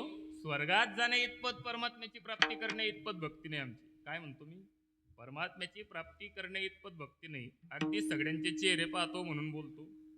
परमात्म्याची प्राप्ती करावी असं जर वाटत असेल, परमात्म्याच्या निजधामाला जावं असं जर वाटत असेल तर असं म्हटलं जातं स्वर्गात जाण्यासाठी झोपण्यापूर्वीच्या आईचे पाय दाबले पाहिजे. काय? स्वर्गात जाण्यासाठी झोपण्यापूर्वी आईचे पाय दाबले पाहिजे. मग ती आई तुमची असो की तुमच्या मुलांची असो. विठाला विठाला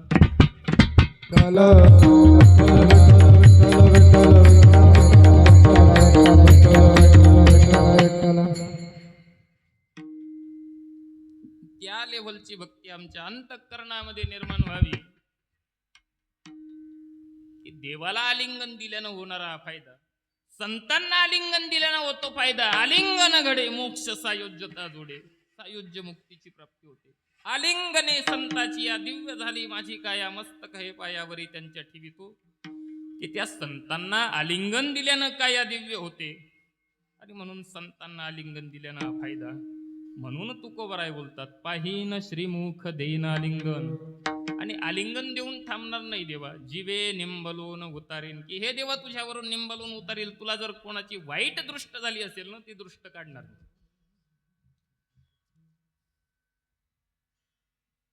आम्ही सकाळी रोज दृष्ट काढतो परमात्म्याची. काढता का तुम्ही? काढता का? कोणी लिहिलाय बरं हा अभंग?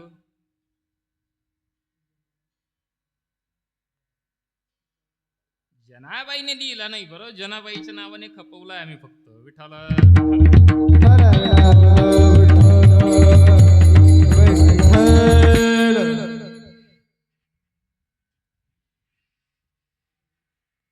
काय प्रकार आहे ना, आम्ही व्यवहारामध्ये दृष्ट काढतो. दृष्ट काढण्यासाठी कोणतं कोणतं साहित्य आहे बरं आमच्या माता भगिनीचं? मिरची हिरवी का? मग लाल मिरच्या, आणखी हा मीठ, मोहरी, झाडू, पदर, आणखी बर बरं या सगळ्या साहित्यानं म्हणजे तुम्हाला काय प्रश्न पडला, बाबा दृष्ट काढता की काय असं का? त्यांनी तुमचं पाहून सांगितलं फक्त.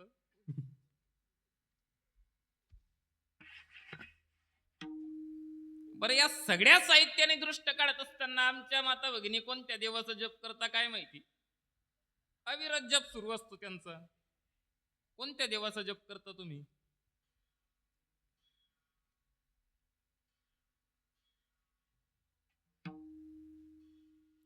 तुम्ही ज्या नावाचा जप करता त्या नावाचा जप करून अजिबात दृष्ट निघणार नाही. दृष्ट काढायची असेल त्यासाठी आमचं साहित्य तेही चुकीचं आहे. गाईचं शेपूट अंगावरून फिरवलं पाहिजे, गाईचं शेण गोमूत्र हे अंगावरून फिरवून दृष्ट काढली पाहिजे. दुसऱ्या कुठल्याच प्रकारानं दृष्ट निघत नाही. आणि याद्वारे दृष्ट काढत असताना तुम्ही ज्याचा उच्चार करता त्याचा उच्चार अजिबात करू नये, त्याच्यानं फायदा काहीच होणार नाही. ती दृष्ट काढत असताना रक्षा मंत्र म्हटला पाहिजे. त्या रक्षा मंत्राचा उल्लेख श्रीमद भागवतामध्ये 7 श्लोकामध्ये आला. ज्यावेळी पुतनेच्या त्या देहावरून, पुतनेच्या प्रेतावरून भगवान श्रीकृष्णाला त्या गोपिकांनी उचलून घेतलं, परमात्म्याची दृष्ट काढली आणि तो रक्षा मंत्राचा उच्चार केला, तो रक्षा मंत्र उच्चार.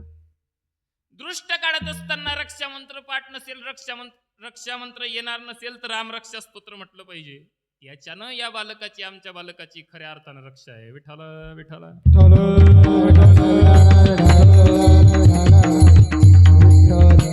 सगळ्या प्रकारच्या त्रासातून, सगळ्या प्रकारच्या दुःखातून मुक्त करेल असं, रक्षा करेल असं एकमेव साधन प्रभू रामचंद्राचं नाव आहे. राम रक्षा स्तोत्रामध्ये वर्णन आहे हो. जगच्चेत्रे कमंत्रेण रामनाम्नाभिरक्षितं यकंठे धारयेतस्य करस्ता सर्वसिद्धय. की राम नामनाभिरक्षितं, की रामा नामासारखी रक्षा कुठल्या नामचिंतनानं नाही. पाहिन श्रीमुख देईन आलिंगन, जीवे निंबलोन उतारीन. की या प्रकारे ती दृष्ट काढावी. परमात्मा बोलू लागला, तुकोबा ठीक आहे, या व्यतिरिक्त तुम्ही काय करणार? तुकोबाराय बोलतात की हे देवा, तू जर विचारलं तर मी एकांतामध्ये नेऊन तुला गुज गोष्टी सांगेल. पुसता सांगेन हित गुज मात बैसोनी एकांत सुख गोष्टी. की हे देवा, तू जर विचारलं ना तर मी एकांतामध्ये बसून तुझ्या अंतःकरणाला, तुझ्या मनाला सुख वाटेल अशा गोष्टी तुला सांगेल. आता सगळ्याच गोष्टी एकांतात सांगितल्या जात नाही आणि सगळ्याच लोकांना एकांतात सगळ्या गोष्टी सांगितल्या जात नाही. विठाला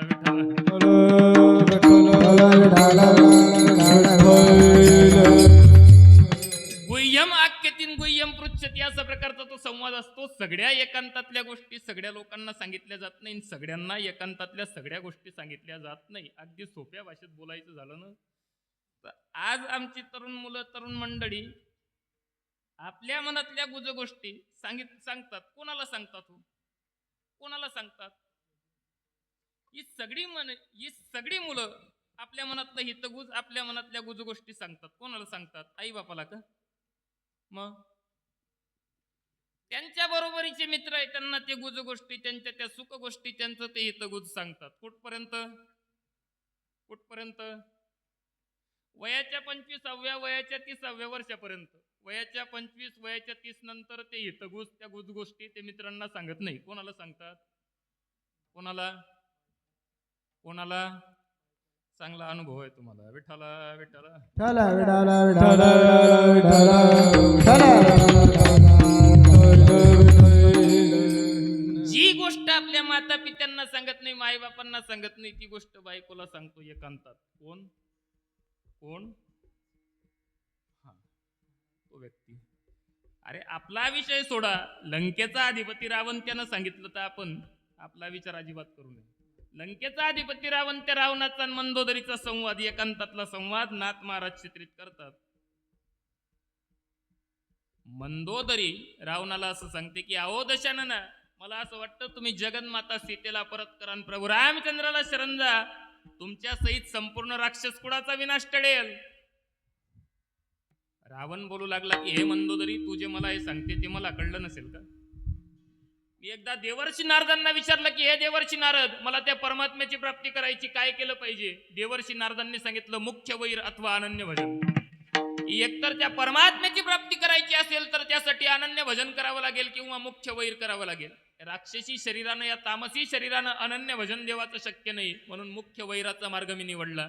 मुख्य वैर करण्यासाठी काय करता येईल म्हणून मी या जगत जननी सीतेचं हरण केलं. आणि हे मंदोदरी, तुला असं वाटतं ना मी रावण जरी असलो राक्षस जरी असलो ना तरी स्वार्थी नाही. मी जर पंचवटीमध्ये प्रभू रामचंद्राला शरण गेलो असतो तर माझा उद्धार तिथं झाला असता, पण माझ्या सहित संपूर्ण राक्षस कुळाचा उद्धार व्हावा ना म्हणून मी या सीता मातेचं हरण केलं. विठ्ठला विठ्ठला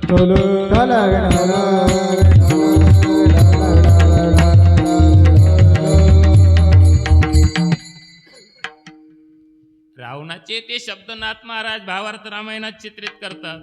पंचवटी सन्मुख जाता मीच पावतो सायुज्यता, सकड कुड उद्धारणार्थ सीता चोरुनी आणली. की पंचवटी सन्मुख जाता मीच पावतो सायुज्यता, सकड कुड उद्धारणार्थ सीता चोरुनी आणली. मी पंचवटीत प्रभू रामचंद्राला शरण गेलो असतो, माझा उद्धार तिथं झाला असता, पण माझ्या सहित संपूर्ण राक्षस कुळाचा उद्धार व्हावा, लंका पावन व्हावी ना, यासाठी मी या जगत जननीचं हरण केलं. बिभीषणानं सांगितलं रावणाला की शरण जा प्रभू रामचंद्राला, बिभीषणाचं ऐकलं नाही. कुंभकर्णाला जागा केलं, कुंभकर्णानं सांगितलं, कुंभकर्णाचं ऐकलं नाही. इंद्रजित सांगतो, इंद्रजिताचं रावण ऐकत नाही. आणि हे जे हितगुज नारदासोबत घडलेलं, इंद्रजिताला जे सांगत नाही, कुंभकर्णाला जे सांगत नाही, बिभीषणाला जे सांगत नाही, ते हितगुज रावण सांगतो कोणाला? मंदोदरीला. सगळ्या एकांतातल्या गोष्टी सगळ्यांना सांगितल्या जात नाही. तुकोबाराय म्हणून तेच बोलतात, पुसता सांगेन हितगुज मात, बैसोनी एकांत सुख गोष्टी, दावी रूप मज गोपिका रमण, ठेवी न चरणावरी माता. 4 चरणाचा भावार्थ संपला. सर्वांनी एक वेळ हात मोकळे करा, मोठ्या प्रेमानं देवाचं भजन करा. विठोबा रखुमाई, विठोबा रखुमाई, विठोबा रखुमाई, विठोबा रखुमाई, विठोबा रखुमाई, विठोबा रखुमाई, विठोबा रखुमाई, विठोबा रखुमाई,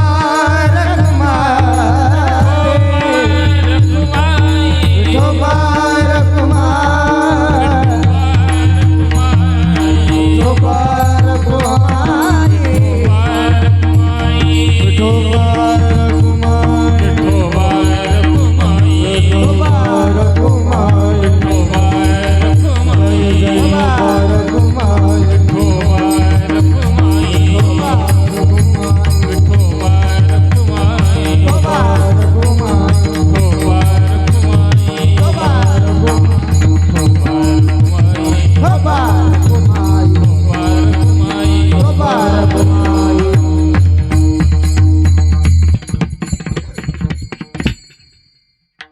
आनंद वाटला. जरा आनंद यासाठी वाटला, भजन करा म्हटल्यानंतर जवळजवळ 90% लोकांनी टाळी वाजवली, नामचिंतन केलं. धन्यवाद. सगळ्या ठिकाणी असे लोक भेटत नाही बरं. टाळी वाजवा, नामचिंतन करा सांगावं लागतं, पण हातानं टाळीन मुखानं नामचिंतन केलं जातं, त्याला खऱ्या अर्थानं भजन असं म्हणतात. शास्त्रकार वर्णन करतात, सावाग्य यातस्य गुणान् वृणीते, करो च तत्कर्म करो मनच्च, स्मरेद वसंतं स्थिरजंगमेषु शृणोति तत्पुण्यकथा सकर्णा. शास्त्रकार बोलतात ती वाणी धन्य आहे जे परमात्म्याचं नामचिंतन करतात, ते हात धन्य आहेत जे परमात्म्याच्या भजनात टाळी वाजवतात, परमात्म्याचं पूजन करतात, ते मन धन्य आहेत जे परमात्म्याच्या स्वरूपाचं ध्यान करतं, आणि नव्हे नव्हे ते कान धन्य आहेत जे परमात्म्याचं कथा कीर्तन कीर्ती श्रवण करतात. विठाला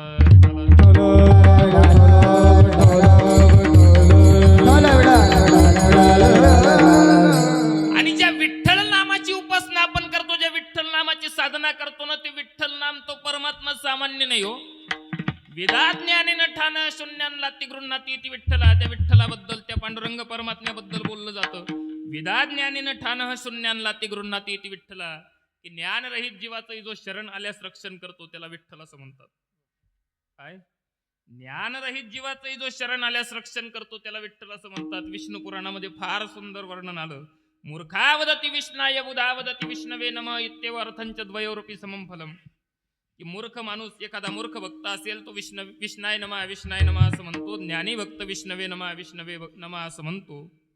परमात्मा एवढा उदार, एवढा कृपाळू आहे की यानं विष्णवे म्हटलं की विष्णाय म्हटलं याचा विचार करत नाही. नमः नमस्कार हा भाव डोळ्यासमोर ठेवून दोन्हींना एकच फळ देतो. आणि म्हणून पुसता सांगेन हितगु जमात बैसोनी एकांत सुख गोष्टी दावी रूप मज गोपिकार मना ठेवी न चरणावरी माथा. मग परमात्मा तुकोबांना बोलू लागला, तुकोबा ठीक आहे, या व्यतिरिक्त तुमची काही इच्छा.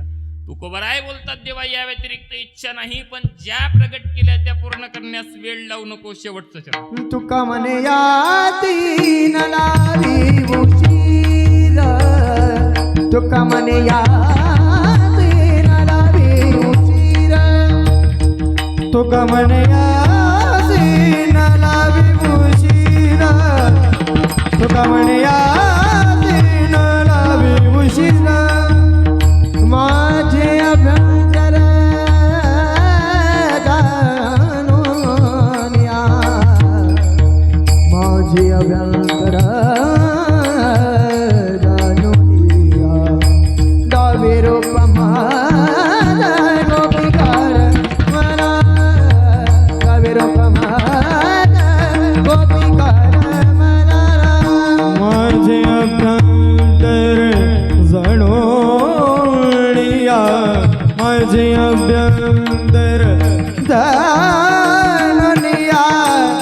दवे रूप माझा गोपिकार म्हणा, दवे रूप माझा दवे रूप माझा गोपिकार म्हणा. ठेविना चरणा, ठेविना ना, ठेविना चरणावरी आ ना ना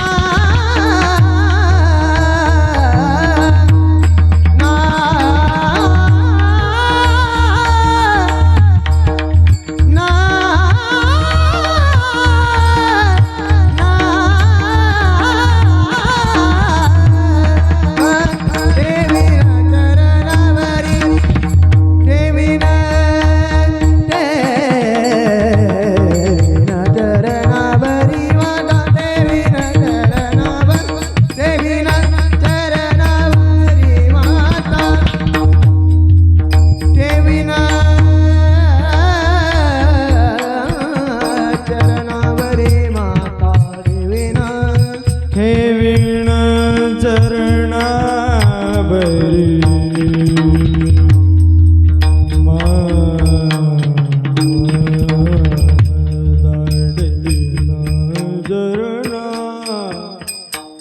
चरणा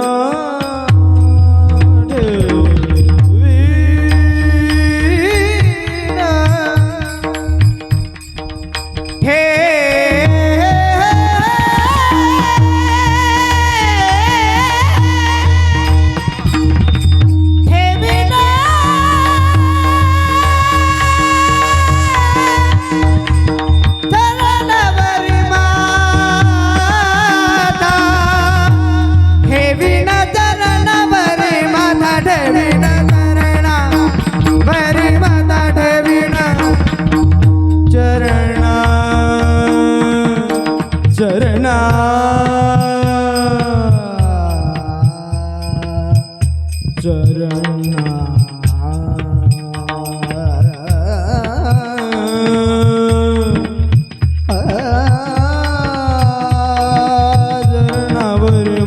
ठेवीन चरणावरी माता ठेवीन चरणा देवीना चरणावरी माता वरी माता गावी रूप माझा गोपिका रमणा गावी रूप माझा गोपिका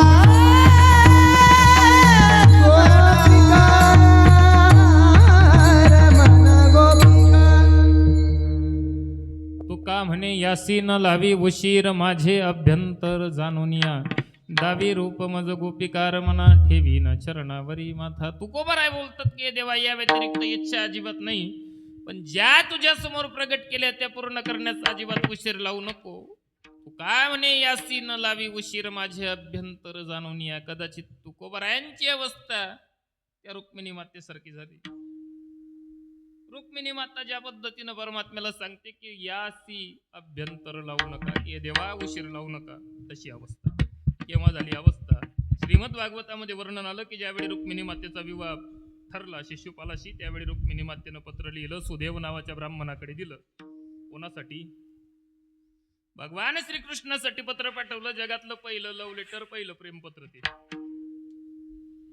रुक्मिणी मातेनं भगवान श्रीकृष्णानं एकमेकांना पाहिलं नाही. रुक्मिणी माता त्या पत्रातून बोलते, श्रुत्वा गुणान भुवन सुंदर शृण्वतांते निर्विश्य कर्ण विवरेर हरतो गतापम रूपम दृशम दृशिमतम अखिलार्थ लाभम त्वयि अच्युता विशति चित्तम पत्रपन्मे. की हे त्रिभुवन सुंदर तुमचे गुण मी माझ्या कानांनी ऐकले, त्या गुणांच्या द्वारा एक काल्पनिक प्रतिमा माझ्या हृदयरूपी पटलावर, माझ्या हृदयरूपी सिंहासनावर तयार केली. त्या काल्पनिक प्रतिमेला मी माझं सर्वस्व अर्पण केलंय, म्हणून तुम्ही येऊन माझा स्वीकार करावा. तुमच्यासारख्या सिंहाच्या भागाला कोल्यानं कुत्र्यानं नेऊ नये असं मला वाटतं.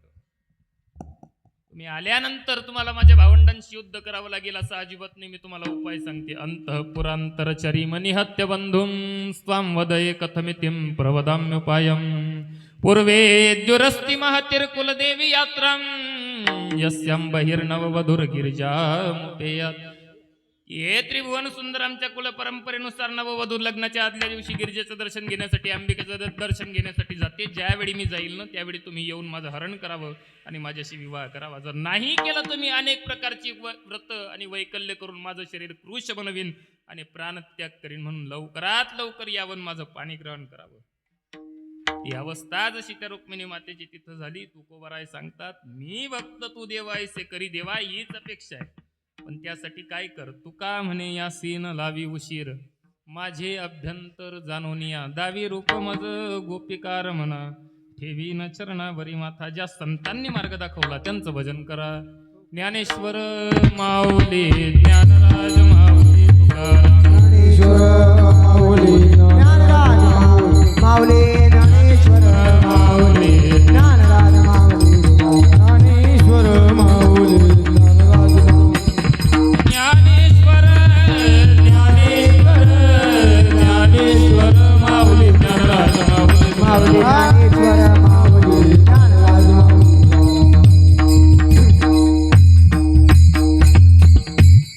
शेवटी जाता जाता एकच सांगेल, सज्जन हो, आपल्या जीवनाचा उत्कर्ष व्हावा यासाठी फार काही करू नका. सप्ताह नाही करता आला तरी काही हरकत नाही. मी फक्त असं सांगेल की तरुण मंडळींनी आपल्या जीवनातल्या दुर्व्यसनाचा त्याग करा. ज्या तरुण मुली असतील त्यांनी आपल्या जीवनातल्या फॅशनचा त्याग करा. फार नितांत गरज आहे या गोष्टीची. मी असं म्हणेल की या धर्ममंडपामध्ये, मंदिरामध्ये येताना तरी आमची पारंपरिक वेशभूषा असली पाहिजे, पारंपरिक पेहराव आमचा असला पाहिजे. म्हणून त्यांनी फॅशनचा त्याग करावा, आमच्या तरुणांनी व्यसनाचा त्याग करावा. आणि ज्यांना ज्यांना शक्य असेल, सगळा शेतकरी वर्ग आहे. खऱ्या अर्थानं आज आमच्यावर येणारं सगळ्यात मोठं आक्रमण जर कोणतं असेल तर आमच्या भारतवर्षामध्ये 137 जातीचा भारतीय देशी गोवंशाच्या गायी होत्या. आज दुर्दैवानं फक्त 33 जातीचा गोवंश शिल्लक आहे. तो टिकावा, त्याचं संगोपन संवर्धन व्हावं म्हणून प्रत्येकानं संकल्प करा. माझ्या घरी प्रत्येकानं एक एक भारतीय देशी गोवंशाच्या गायीचं जतन, संगोपन आणि संवर्धन करा, एवढी एकमेव आशा करतो. आणि मला असं वाटतं एखाद्या गोशाळेमध्ये, ऐका, एखाद्या गोशाळेमध्ये 500 गायी असण्यापेक्षा 500 लोकांकडे जर एक एक गाय असेल तर खऱ्या अर्थानं गोमातेचं महत्व कळेल. ती गोमाता राज्यमाता म्हणून सन्मानित केली गेली, तीच गोमाता राष्ट्रमाता म्हणून सन्मानित केली जावी म्हणून येणाऱ्या 27 एप्रिल या रोजी 5,000 तहसीलदारांकडे 5,000 तालुक्यातल्या तहसीलदारांकडे निवेदन देण्यात येणार आहे. ती जर नाही मनावर घेतली गेली तर त्याच्या पुढे जिल्ह्यावर आंदोलन छेडले जातील, नाही मनावर घेतलं गेलं राज्यभर आंदोलन छेडले जातील, नाही मनावर घेतलं गेलं तर केंद्रावर आंदोलन छेडली जाणार आहे आणि संपूर्ण भारतभर संपूर्ण देशभर चक्काजाम केला जाणार आहे. कशासाठी? आमची गोमाता राष्ट्रमाता म्हणून घोषित व्हावी यासाठी. म्हणून पहिली तारीख आलेली आहे 27 एप्रिल 2026. तारीख आणि वेळ एवढ्या सगळ्या गोष्टी यासाठी सांगतो आहे. जळगाव जिल्ह्याचं धर्मजागरण गट प्रमुख म्हणून जबाबदारी आहे माझ्याकडे. फार मोठी नितांत गरज आहे. काही लोक म्हणतात की गायवाल्यांचीच सरकार आहे, मग एवढी सगळी नाटकं कशासाठी? त्याची बरीच कारणं आहेत, त्या या व्यासपीठावरून सांगावं असं मला वाटत नाही. जाणून घ्यायची असतील कीर्तन झाल्यावर भेटा. म्हणून एवढंच सांगतो, त्या गायीच्या ऋणातून गायीच्या उपकारातून उतराई होण्यासाठी आमचा धर्म टिकावा यासाठी ज्यांना ज्यांना शक्य असेल त्या प्रत्येकानं भारतीय देशी गोवंशाच्या गायीचा सांभाळ, संगोपन, जतन, संवर्धन करा एवढीच आशा बाळगतो. वाणीला पूर्णविराम देतो. चुकीचे शब्द बोलण्याच्या ओघात निघाले असतील, माझ्या बुद्धीचा दोष जे बरोबर असेल ती परमात्म्याची कृपा. तरी न्यूनते पुरते अधिकते सरते, करुणी घ्यावे तुमते विनवित असे. पायाच्या प्रसादे काही बोलिलो विनोदे, मज क्षमा करणे संती नव्यांग उपयुक्ती. नवव्या उपदेश तुमचे बडबडिलो, शेष तुमच्या कृपेचे पोसणे जन्मोजन्मी तुका म्हणे. फार सुंदर असं आयोजन आमच्या कोल्हाडी ग्रामस्थांच्या माध्यमातून हे सुरू झालं. आमची सगळी महाराज मंडळी, आमचे हरिभक्तपरायण सारंग महाराज हरिभक्तपरायण, सुमित महाराज आणि हरिभक्तपरायण, भागवत महाराज उत्कृष्ट मृदंग वादक, या सगळ्यांचे आभार. आमचे साऊंडवाले माऊली साऊंड कोलाडी यांचे आभार आणि तुमच्या सगळ्यांचे आभार. कारण तुम्ही चाले नसते तर मी काय 2 तास बोललो असतो, 1 तास बोललो असतो, म्हणून तुमचे आभार. आणि शेवटी एकच सांगतो, आमच्या ज्या मंडळींची नावं घेतली जाईल त्यांनी इथं यायचं आहे, माळ घालायची आहे. पण माळ घातल्यानंतर मला गुरु समजू नये, तुकोबरायांना ज्ञानोबरायांना गुरु समजावं, त्यांची तत्व अंगीकारावी. सूरज भाऊ, योगेश भाऊ, कृष्णा भाऊ, वैभव भाऊ आणि भागवत भाऊ चोपडे ते दिसत नाही.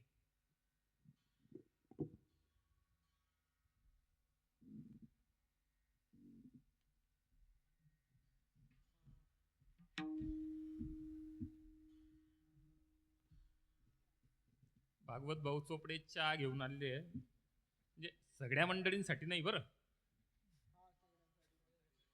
सगळ्यांसाठी.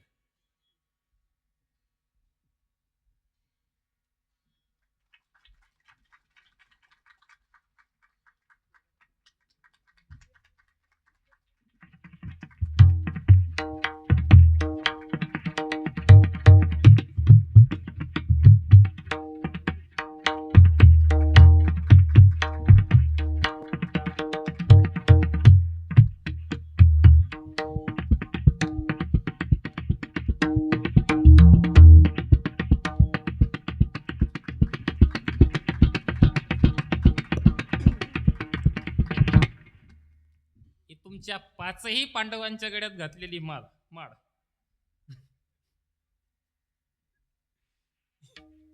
ही 5ही पांडवांच्या गड्यात घातलेली जी माळ आहे ती जगद्गुरु तुकोबरायांची ज्ञानोबरायांची माळ आहे. मयूर महाराज फक्त पोस्टमन आहे, ती माळ तुमच्यापर्यंत पोहोचवणारे. म्हणून तुकोबरायांची ज्ञानोबरायांची तत्व अंगीकारा, त्यांनी सांगितलेलं आचरण करा, एवढंच बोलतो. जय विठ्ठल जय जय. ऐका, उद्या सकाळी 5 ते 6 काकडा आरती होईल आणि सकाळी 8 ते 10 हरिभक्तपरायण प्रदीप महाराज जांभरे कोल्हाडीकर यांचा सुत्राव्यासा कीर्तनाचा कार्यक्रम होणार आहे. त्यानंतर सकाळी 11 ते 1 महाप्रसाद होणार आहे आणि संध्याकाळी ठीक संध्याकाळी 4 ते 7 आपला दिंडी सोहळा निघणार आहे. तरी सर्वांनी लवकरात लवकर दिंडी सोहळ्याला, कीर्तनाला, काकड्याला येण्याची कृपा करावी.